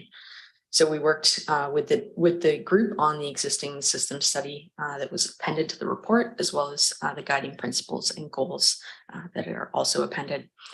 So our step 2 is going to take place through the summer. We've got consultation coming up beginning July 8th with a landfill open house. So just wanted to recognize the tremendous amount of work that the group has done to date. We've met 4 different times, as well as a facility tour, which was an all-day event. The group's put in more than 22 hours of consideration of the material that's included here today. So certainly a substantial amount of dialogue and engagement with our public and technical members of our committee has taken place. And we're really pleased with the discourse and the conversations that are happening here. So our last meeting was last week, where we finalized presenting each of the facilities. So we broke them out into by location as opposed to, sort of by waste stream. So instead of presenting it by garbage, recycling, organics, we decided to look at it from a community level approach, recognizing that there's other components of the system in play, whether they be municipal or local service areas through the regional district. So through that tremendous amount of work, they've settled on a recommendation for the guiding principles for the solid waste plan renewal. And these guiding principles are adjusted based on the standardized principles that are included as recommended by the province. So the province has a guide for solid waste management planning, and within that document, they establish foundational principles, and they ask you that if you'd like to change these, to please provide some rationale and justification. So we've included that rationale within the appendices for each of these. But I think it's nice to see the amendments that were made by the group, because each of them came, with robust discussion. We set aside, I think, an hour and a half the first meeting, and we didn't get through everything. So we put a pin in it, allowed people to go away and consider them, come back. And I think we spent over an hour, again, just refining those. So yeah, folks, we're really engaged on this. So the changes, I think, that were proposed really strengthen and create like a localized approach. Certainly, looking for equity, looking for, rural and urban solutions, emphasis on the higher parts of the hierarchy, by including 7 R's: refuse, rethink, redesign, reduce, reuse, repair, recycle, before we go down to, residual management and energy recovery. We also, I think they strengthened them by removing wherever practical. It doesn't, set things in stone, but they recognize that these are important and that they need to be done in a timely manner.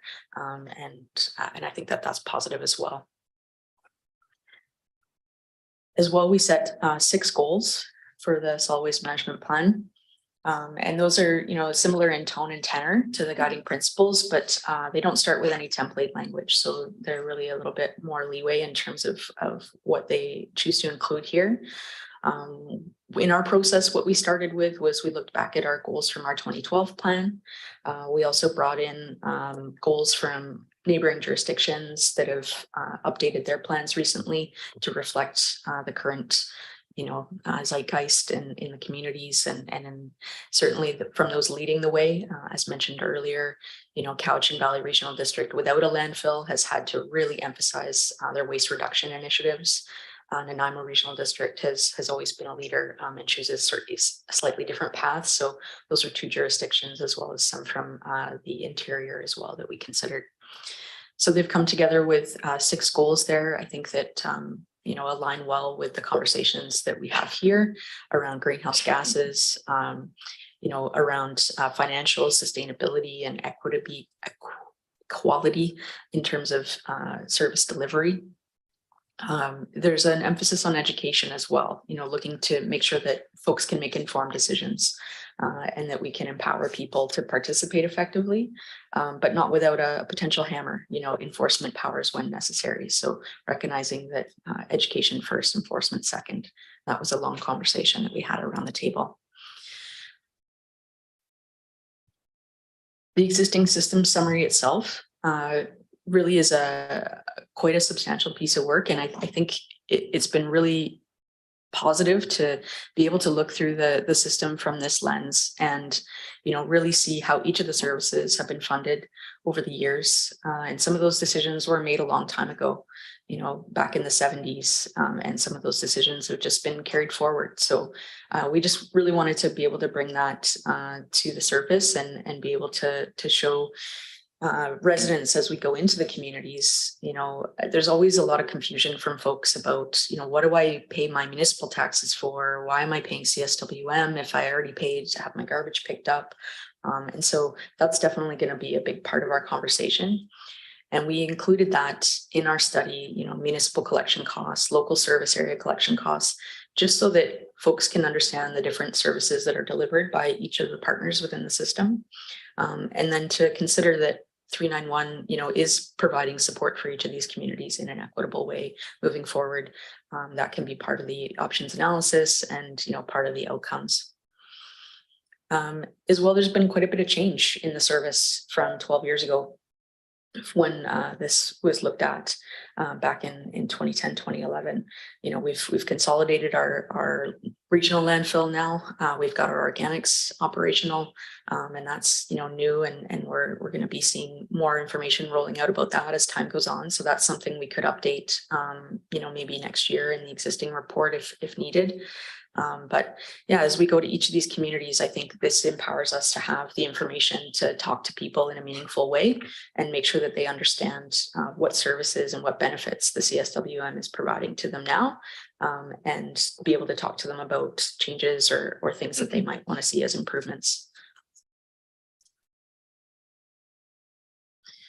So again, just focusing on that next steps, that's the public consultation piece that we spoke about at our last meeting in April.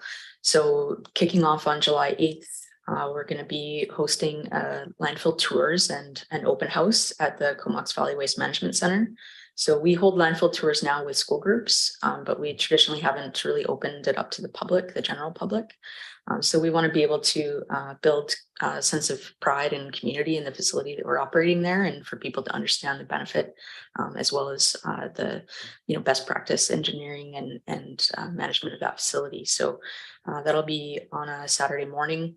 We'll hold bus tours, and we'll have education and entertainment up at the top of the landfill where that fantastic view is.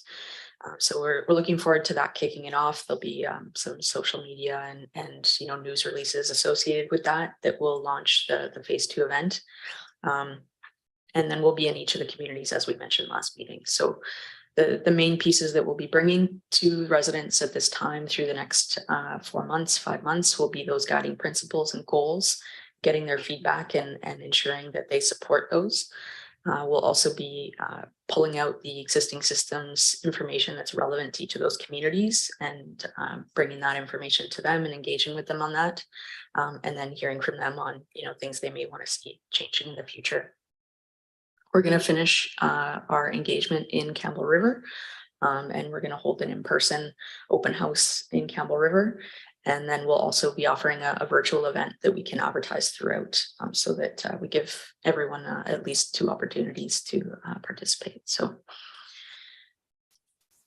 certainly welcome to hear questions. We have 2 recommendations here for receipt. And yeah, we certainly appreciate to hear your feedback as well on these. Thanks so much, Sarah, and thanks for your work with the committee. It's been a real pleasure working together, all of us on this. There is a motion that I'll pass it on to Director Keller. Thank you. Yeah, I really liked the guiding principles. I thought that was some really good work. So thank you to you and to the advisory committee members. That's great.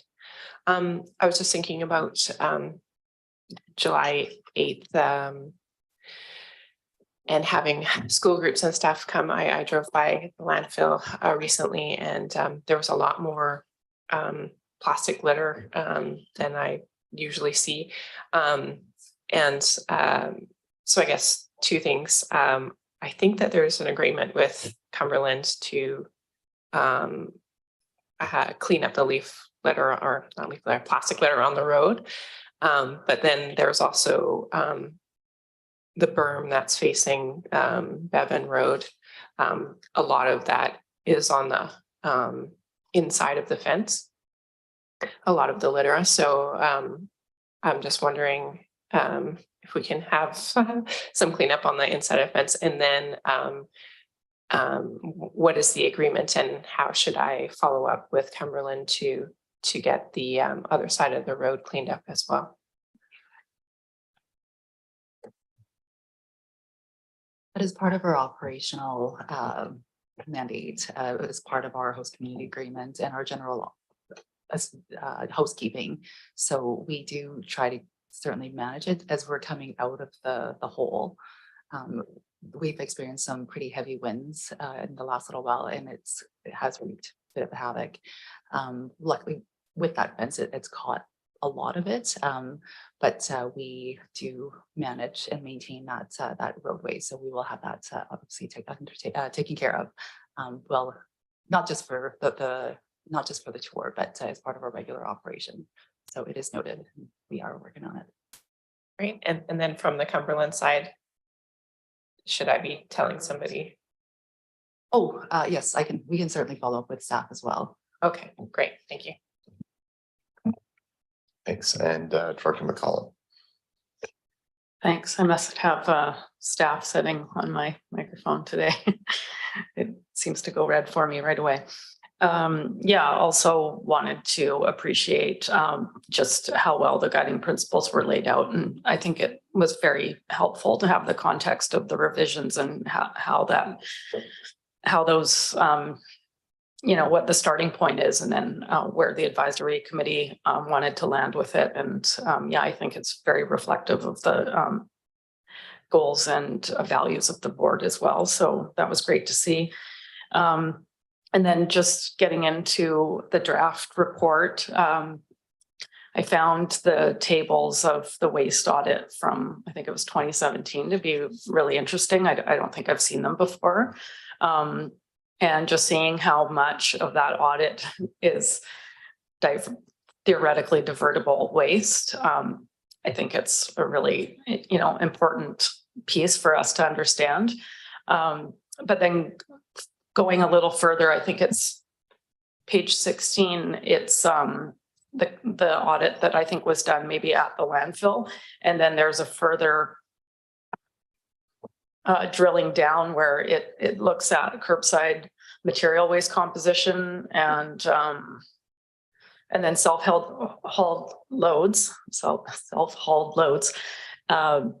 But the graphic is, the information is presented a little bit differently, and it's hard to compare it to the pie charts that are on page 16. So if this is looked at again, it might be helpful to kind of see that laid out the same way, because I couldn't quite tell from looking at the more finer detail, which how the say self-hauled loads compared to the average that was on 16 at the Comox Valley Waste Management Center. So if there's a way to kind of mesh that data so that it's presented in a more similar way, so that it's more comparable when you're looking at it visually, that would be great.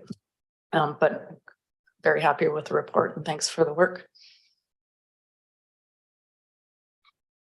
Right. And alternate Director Monroe. Thank you. Couple of quick questions. The first one would be related to self-haul loads, but specifically, I don't know what to refer to them as, fugitive self-haul loads that don't quite make it to the landfill. And dumping, I think in area A, that is a bit of an issue. It's jarring when you see it. It may not be as big as a problem as I think it is, but when you see it, it's quite jarring.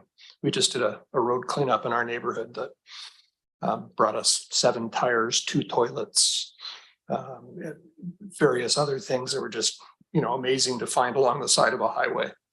So wondering how the strategy deals with that idea of incentivizing people to bring it or penalizing people for not. So that would be question one. Question two would be on goal number 6.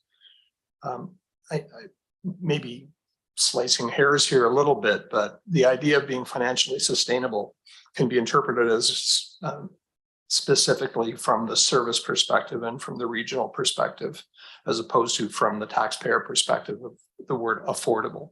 And I'm wondering how that gets balanced into that particular goal.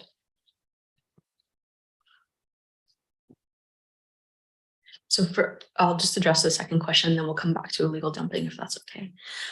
So for those, I'm sorry, I couldn't make it go backwards. Maybe someone can help me out there, but goal number 6 was to ensure that the CSWM solid waste service are financially sustainable and delivered equitably across the region, recognizing and leveraging the unique challenges and cultures of our rural and remote communities.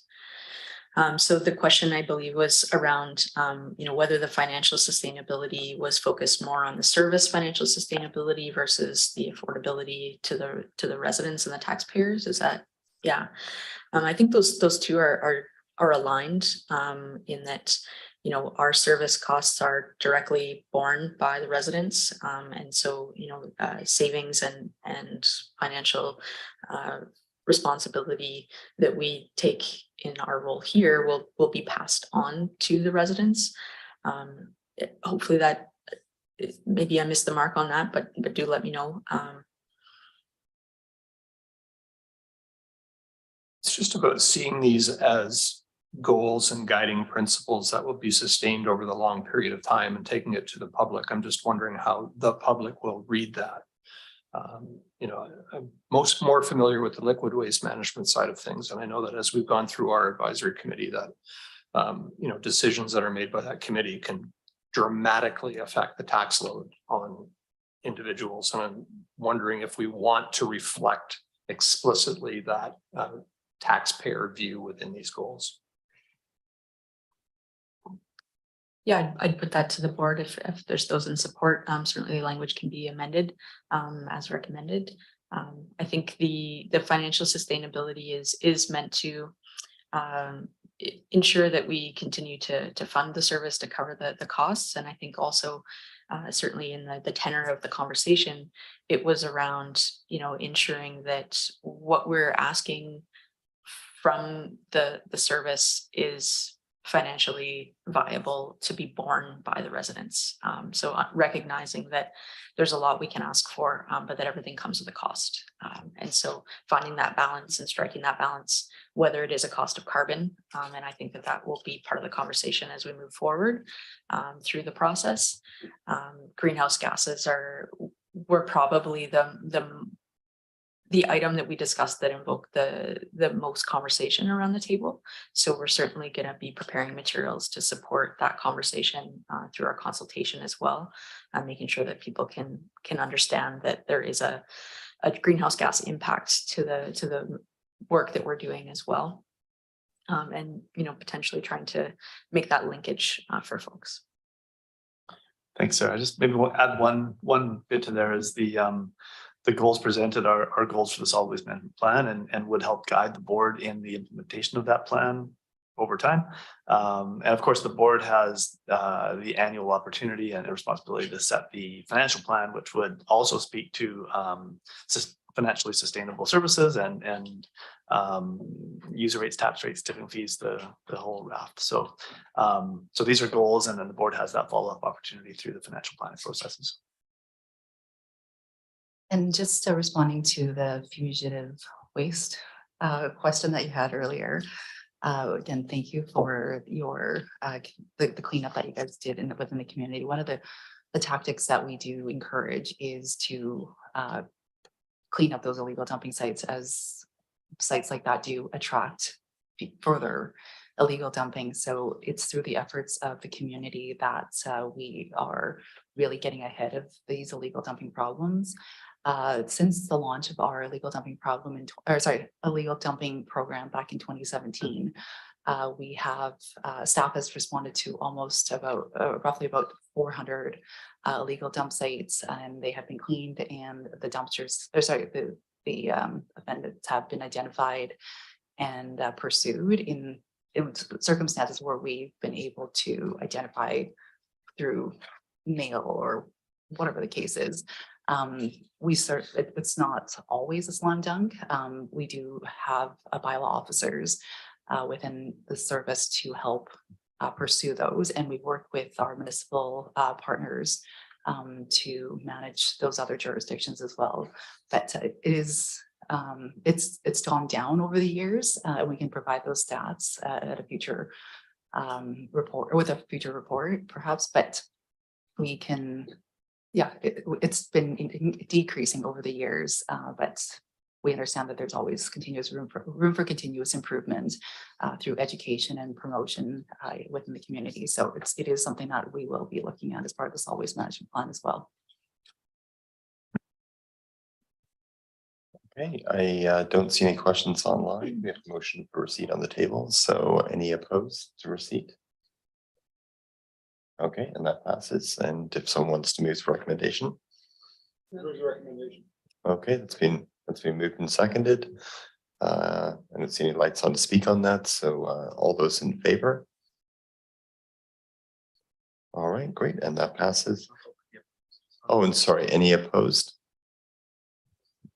And please just do speak up online if that's the case. All right, well, I think we're going to try and handle one more item, and then we'll take a break for lunch after that. So move on to item number 4, Campbell River Community Agreement History and Recommendation. And I'll pass that on to staff and to Vivian Shaw. Oh, sorry, and motion for receipt first. Thank you. Any opposed to receipt? Perfect. Okay, and on to Vivian. Thank you. Thank you, Chair. Through the Chair to the board. The purpose of this report here is to provide background on the expired host community agreement with Campbell River. This is in response to a motion that was passed at the April CSWM board meeting. Again, in the way of background, the CSWM service took over the Campbell River landfill back in 1999 as part of a regional solid waste management partnership. This agreement was negotiated back in September of 2013, and it was really centered around 3 key points.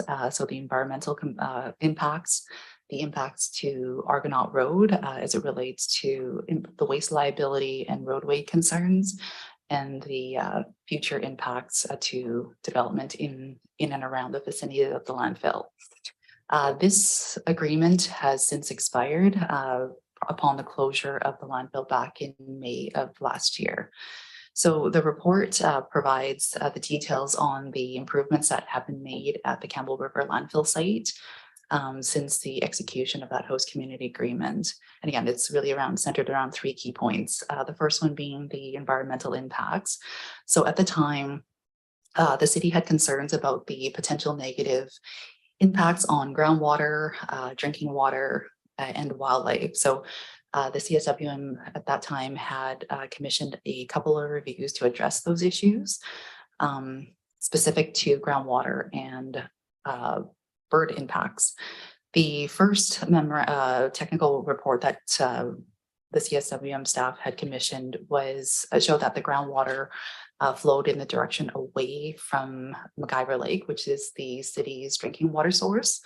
And then the second report was around the bird impact assessment, which was presented to the board back in 2013. And there was a bird program that resulted from that, and it still continues today. With the closure of the landfill last year in May of 2022, this included the installation of an impervious cover of over the existing landfill, and the installation of a landfill gas collection system, as well as and then this will help reduce the leachate seepage, improve the groundwater stormwater runoff quality. So with those two in place, it's definitely going to improve the groundwater quality with decreasing leachate impacts to the underlying aquifer. Sorry. And then it relates to the Argonaut Road.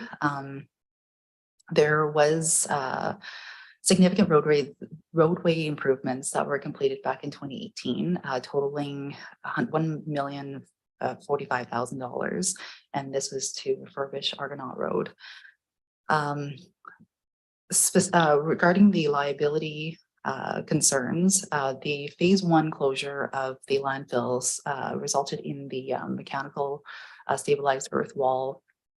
There was some concerns from the city around the fact that it was extended a little too close to the Block C boundary, which is where adjacent to the Argonaut Road. So there was concerns that there was going to be waste liability and the potential for future roadway concerns, specifically the right-of-way for future roadway improvements.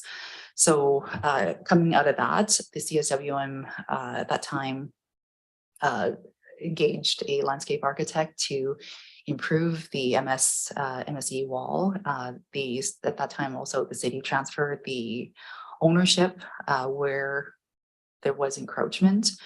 And then also there was repairs to that corridor was done at the same time. And further to that, there were investigations as to how to manage that right-of-way concern. And it was determined that it was essentially not a problem, that the right-of-way can be accommodated for future roadway improvements fronting the road. So that's the Block C boundary. And then lastly, the third concern that was addressed in the host community agreement was the notion of future city growth. The city had concerns around the impacts of the waste management center as it relates to developments around the adjacent lands to the landfill. What came out of that, again, this CSWM recognized that the operation did present a bit of a challenge to the city. So while it was open, this resulted in the development and the execution of the host community agreement, which ran from 2014 to 2018. That was the original agreement. Then it was further extended to 2022 when it expired with the closure of the landfill when it ceased operations in May last year.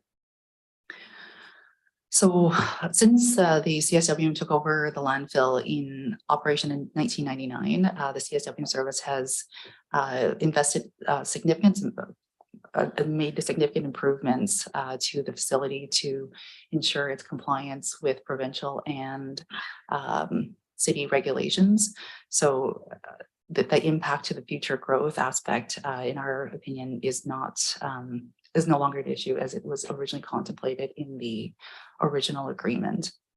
And then we also wanted to detail for you within the report a few key considerations as you ponder this. There is the regionality component to these host community agreements. With the closure of the landfill back in last year, majority of the waste that's flowing through Campbell River now is originating from the city. There is, it's not serving as the full function of a regional facility as it was originally contemplated when the agreement was originally negotiated. There is about 1% of total inbound tonnage coming in from Quadra Island. So those are the south hauls. About 0.7% of the waste coming in from Area D. 0.7% of inbound coming in from Sayward. And then the rest of the material coming in from Cortez and Gold River flows directly to the Comox Valley Waste Management Center so that it's not double handled. And then as relating to the organics facility, which is adjacent to the landfill on Block J, this was completed in early 2023 this year. And at the time, it was supported by the city and the fact that it supported local employment and economic benefits. And so I don't believe it was contemplate at the time that there was going to be a host community agreement attached to this facility.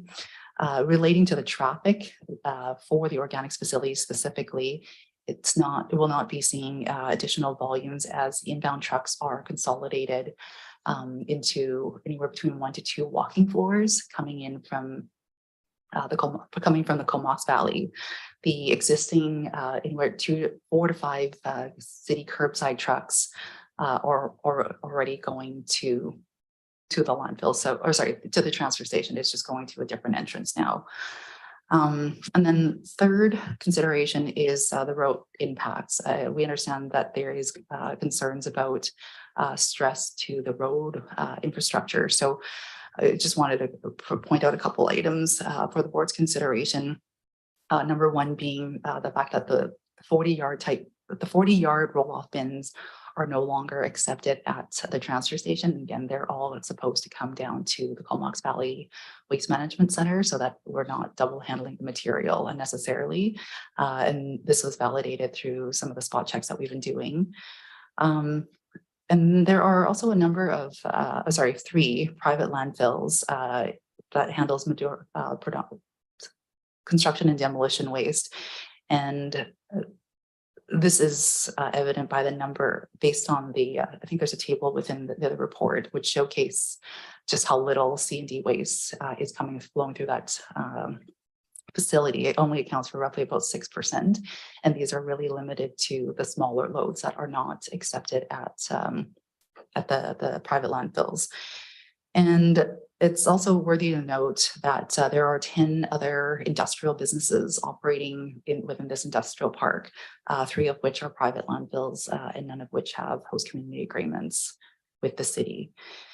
And again, I just want to leave you with the notion of other transfer stations. In the report, it also details that we operate 6 other transfer stations within CSWM service. So maintaining a host community agreement for a facility that handles predominantly just the city of Campbell River waste could have financial impacts as it relates to the other communities as well. So the language in the original agreement is that it was intended to balance the impacts of the host community may experience in hosting a landfill against the advantages received by users of the facility from other communities. So just to reiterate, with the closure of that landfill, the other community component isn't necessarily really at play anymore. And on that basis, we are, and the fact that the original 3 key considerations that were contemplated in the host community agreements have largely been resolved as well. And on that basis, staff is not recommending that we pursue a new agreement, but we do recognize that the litter concern is valid. While we have seen a drastic reduction in terms of the litter along the roadway with the closure of the landfill, we will continue to work with the city to do that cleanup. Happy to answer any questions. Great, thanks very much for the report, Vivian, and I see Director Kerr online.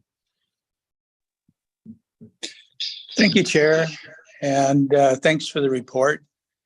Needless to say, I don't agree with staff's conclusions, and Campbell River City staff also don't agree with the conclusions. They've been met in terms of negotiating on this issue with a brick wall down in the Comox Valley in terms of extending the contract. The road to the facility is busier now than it was 10 years ago. Virtually all the city organic material that is going into the waste stream now is coming to this facility. 10 years ago, we had our own yard waste facility in Campbell River that was diverting a great deal of it. It wasn't coming to the site. Now all of that material comes to the site. There's actually less industrial activity on the road now than there was 10 years ago. In spite of the lofty language of the agreement, council's real concern at the time of the agreement was the wear and tear on our roads and the garbage cleanup on our access road. And none of this has changed. In fact, it's increased. The transfer station is still used by residents of Campbell River, rural areas of Area D and Gold River. And the shift to a transfer station still sees a fair amount of self-haul customers. Recycling and hazardous materials are still collected on site. And there's still a lot of self-haul yard waste drop-offs. There still is a significant community impact for hosting a landfill or landfill activity within the community. And I think to continue on and not subsidize even in a token way, and that's what I consider this 50,000 a token way, the effect that it has on the community when the community of Cumberland is receiving significantly more for their facility down there. So I'm certainly not going to support the recommendation, and I still would like to proceed with my initial motion. Thank you. Director Kerr and Vivian, did you want to respond to any of Director Kerr's points? Okay. All right. Just looking to see if the Director Hillian in the room. Thanks, Chair. Director Kerr made reference to an initial motion of his, and I'm not sure what that was. Are we able to be advised in that regard?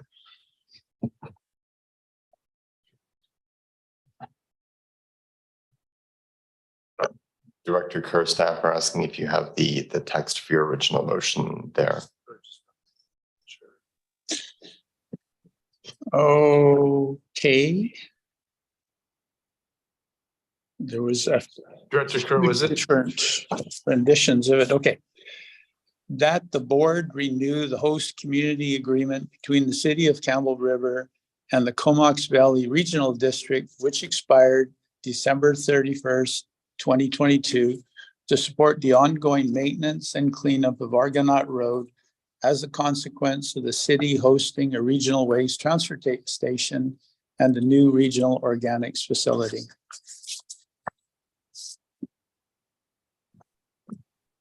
Thank you, Director Kerr. I think that was the question from Director Hillian. Do you have any follow-up on that? Okay. I see alternate Director Wells. Thank you very much, Chair. I just, one of the things that I recall when we chatted about this previously, I'm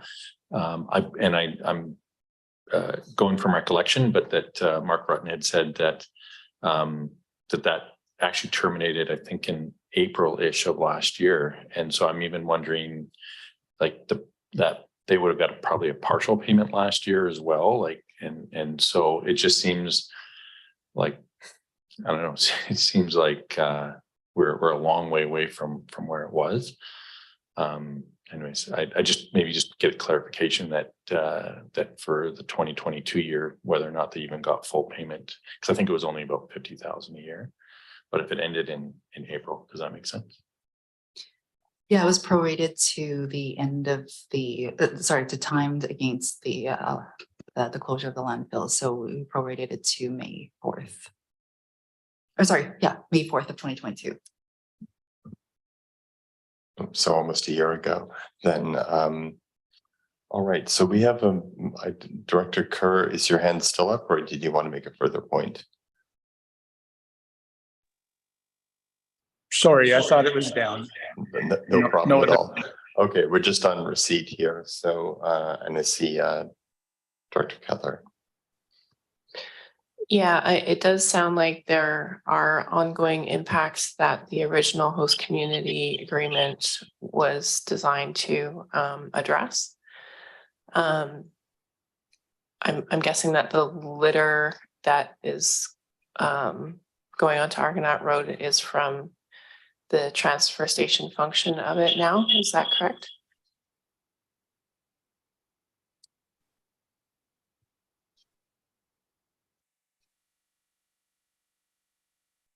I would assume that there are some contributions from our service for sure. And it is certainly something that we can work with city staff to manage on the litter control side. In June of last year, we updated our bylaw for a host of things, including the tip fees and charges, but also the enforcement aspect. We have always had a tarp load surcharge that was available for us. And this is to really ensure that materials are contained within the load itself to prevent litter. We haven't really been using that clause, but it is something that is a tool that we can use to manage litter along the roadway. As part of the enforcement aspect, it is something that we're looking to have on-site enforcement officers to be able to help support staff in all aspects, not just the tarp loads, enforcement of divertible materials and things like that to encourage diversion. So it is something that we are starting to do in June. Sorry, just in regard to that tarp load surtax. So once at the booth, if the truck doesn't have a tarp over it's secured. Sorry, I think secured is the exact term within the bylaw. So we generally try to encourage loads be secured properly so that they don't have potential litter impacts along the roadways, and that's our way of controlling that so that we can manage. So at the booth, the attendant can implement an additional tax there if they notice that there is no covering on the back of the vehicle. If it's not secured, again, we haven't been doing this. Okay. So I think there's only been an odd time with the most egregious of cases, but it is something that is a tool that we can start to enforce to help combat some of these.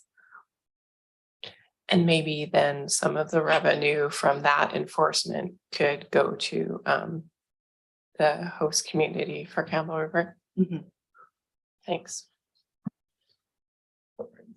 Thank you. And I see Director Hardy. Yeah, thanks, Chair. Through the chair, a question I have is in regards to,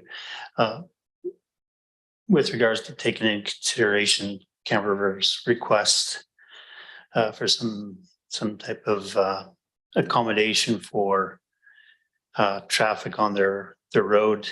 I guess taking things into consideration, maybe there's not as much solid waste materials going to the facility, but there's still a volume of traffic that goes up there because they're handling the organics part of the solid waste management program. See that 5 times really quick after a glass of wine or two. I guess the question I ask is there still a high volume of traffic going up to the organic facility that maybe we need to take into consideration with this conversation? Thanks.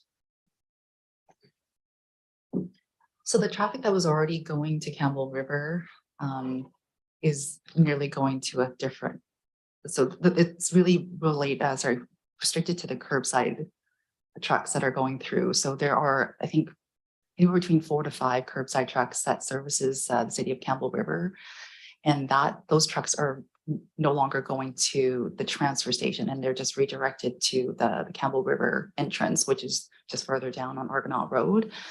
For the materials that's coming in from Comox Valley, all of that material is consolidated within a truck in the new transfer station in Cumberland.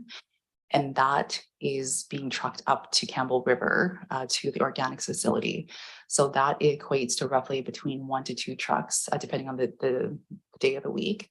But that amounts to roughly 2 trucks per day max going to the new organics facility. We don't take self-hauls at the organics facility. So in terms of additional traffic impacts to the organics facility specifically, we're not seeing additional traffic in that sense. Great, thanks for clarifying that. So we're still on receipt and I see no speakers here in the room or online. And but I'll just pass it over to the acting CAO. Thank you, Chair. I just want to just reassure the board that there's staff relationship between the CSWM and Campbell River and all the municipal staff is really, really important to be able to effectively deliver the CSWM services. And so I think as Vivian's described in this report, working with city staff in this instance is also really important as we move forward to ensure that litter control and other impacts are being managed and addressed, and that will continue regardless of any outcome from this staff report. Just want to reassure the board of that. All right, thanks very much. So again, no lights. So we're on receipt at this point. Anyone opposed to receipt? All right, and that passes. And recommendation is being moved and seconded. Does anyone want to speak on the recommendation? Okay, Director Hillian. Thanks, Chair. I appreciate that I'm an alternate director here, so don't have as much of the background as others. But I am concerned about Director Kerr's comment that negotiations between the city and the CVRD, I think the phrase used was brick wall. And I'd just like maybe some further reassurance from our staff that the comments already made about the working relationship are in fact solid, and that we can pursue any of these issues to the mutual satisfaction of Campbell River community and the CVRD. Thanks. Thanks, Director. And certainly we will work our hardest to find that mutual satisfaction. With respect to the conversations leading up until now, the previous host community agreement did expire. And so we've been engaging with city staff and trying to find some resolution, trying to work through that. Short of board direction to renegotiate, then we are working with the policy statements that the board has currently put in front of it. But like I said previously, rest assured that we will continue to work as hard as we can to find that mutual satisfaction and optimize our service delivery and try to ensure that it's meshing with city operations. All right, thanks, CEO. And next we have Dr. McCollum. Yeah, similar to the comments of our deputy CAO, it does seem maybe an unfair comment to take issue with the lack of negotiation between city staff and our service staff if there has been no direction to reestablish that agreement until this was raised recently. That's the first that I've heard of it, and I was on the board now for 3 years or 2.5 anyway. And as far as I know, the history with the organics facility was that was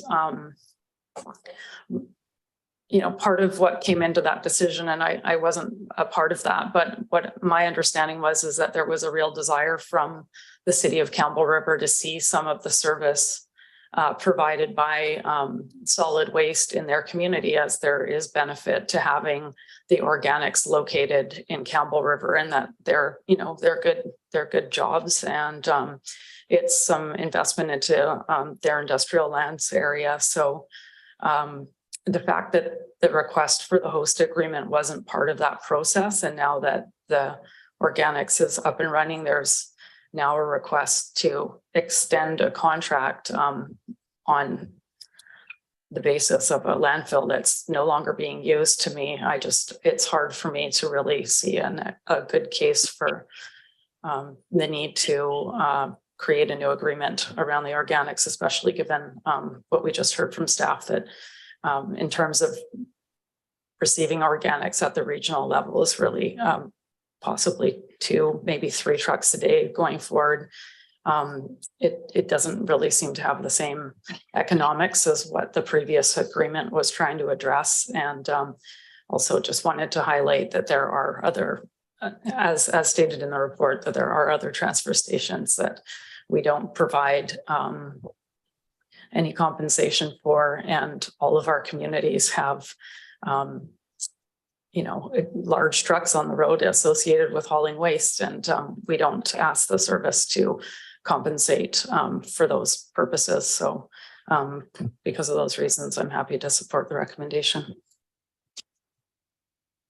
Great, thanks, Director McCollum, and alternate Director Wells. Thank you, Chair. And I think one of the things, kind of follow up on what Director Helene was saying. I'm not sure if this is something that's on the management report, but if it isn't, if it could be on the management report and potentially even with a reasonable timeline, just so that there is a little, like it's not kind of, we make a vote today and it kind of vanishes, but we kind of have, it's not something we're talking about every day, but we can kind of have it come back to this table at some point in the future, just as an update. And what would be necessary. I'm sure if this resolution is passed, that would find its way onto a future management report. I see Director Carr online. Thanks, Chair. Just answer a few comments that were made. I think there was the expectation on our city staff that this would be renegotiated right up to the end. We are the second busiest transfer area in the region. And there is a high volume of traffic on our roads, and the wear and tear on our roads continues. So it's not just the garbage on the side of the roads from unmanaged tarp loads that we're concerned about. We're concerned about the whole picture.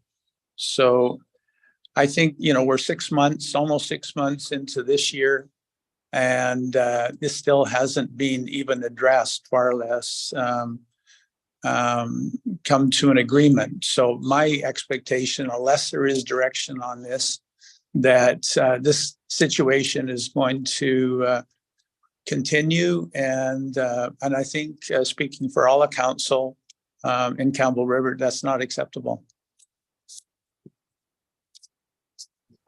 All right, Director Kerr, and certainly other members of the Campbell River Council are welcome to weigh in if I'm not sure you necessarily can vouch for all of the opinions there.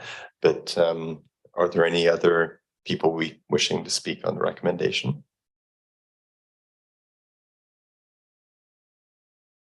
All right, and seeing none at this point, I'll ask for the recommendation. All those in favor? Okay. Could we poll the vote, please? Yes, we can. All right, so I guess it's my first poll vote.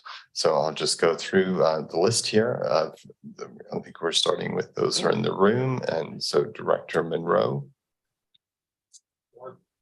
Actually, this is everyone. It's just in order. Director Baker online. Opposed. Okay. Director Chapman.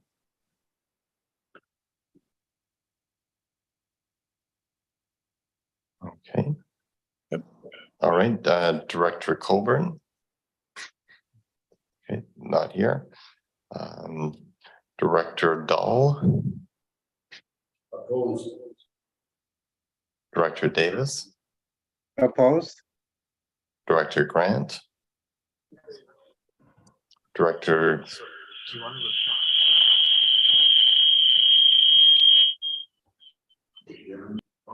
want to just repeat what the directors on the room say? Sorry, it's being pointed out to me that perhaps you're not hearing the answers spoken in the room. And I think Director, just for clarity, I'll just say Director Grant voted in favor. I'll maybe just repeat the votes of people in the room. And Director Grieve. In favor. Okay. Director Hardy. Okay. All right, thank you. Director Hilly, alternate Director Hillian. Okay, hope you heard that. He was in favor. Director Kerr and Comox also in favor. Director Kettler opposed. Director Lanyon. That's you. Sorry, couldn't quite catch that. Opposed. Okay, thank you. Director Mawhinney is in favor. Director McCollum. And Director Hillian, I think I already got you. Thank you. Director Rice. Opposed. Director Sinnott.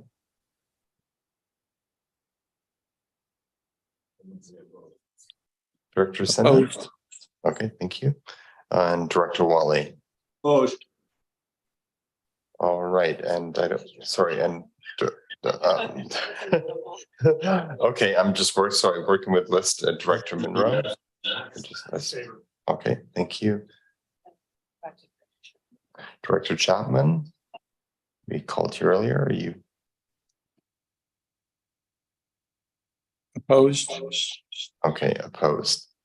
All right, and myself, I'm in favor. Director Wells. Okay, sorry, a lot of alternates here. My apologies. Director Wells. You want to use the mic? Just quickly, yeah, I'm in favor of this, but I just wanted to also comment that Director Kerr, his is the mic that's causing feedback, so he's able to mute himself. The feedback will go away. Great. Okay, thanks, and I appreciate you bearing with me while I went through that list, and I'll just ask staff to take that. So Director Kerr. I wasn't polled either. Okay, so Director Kerr is opposed. Okay.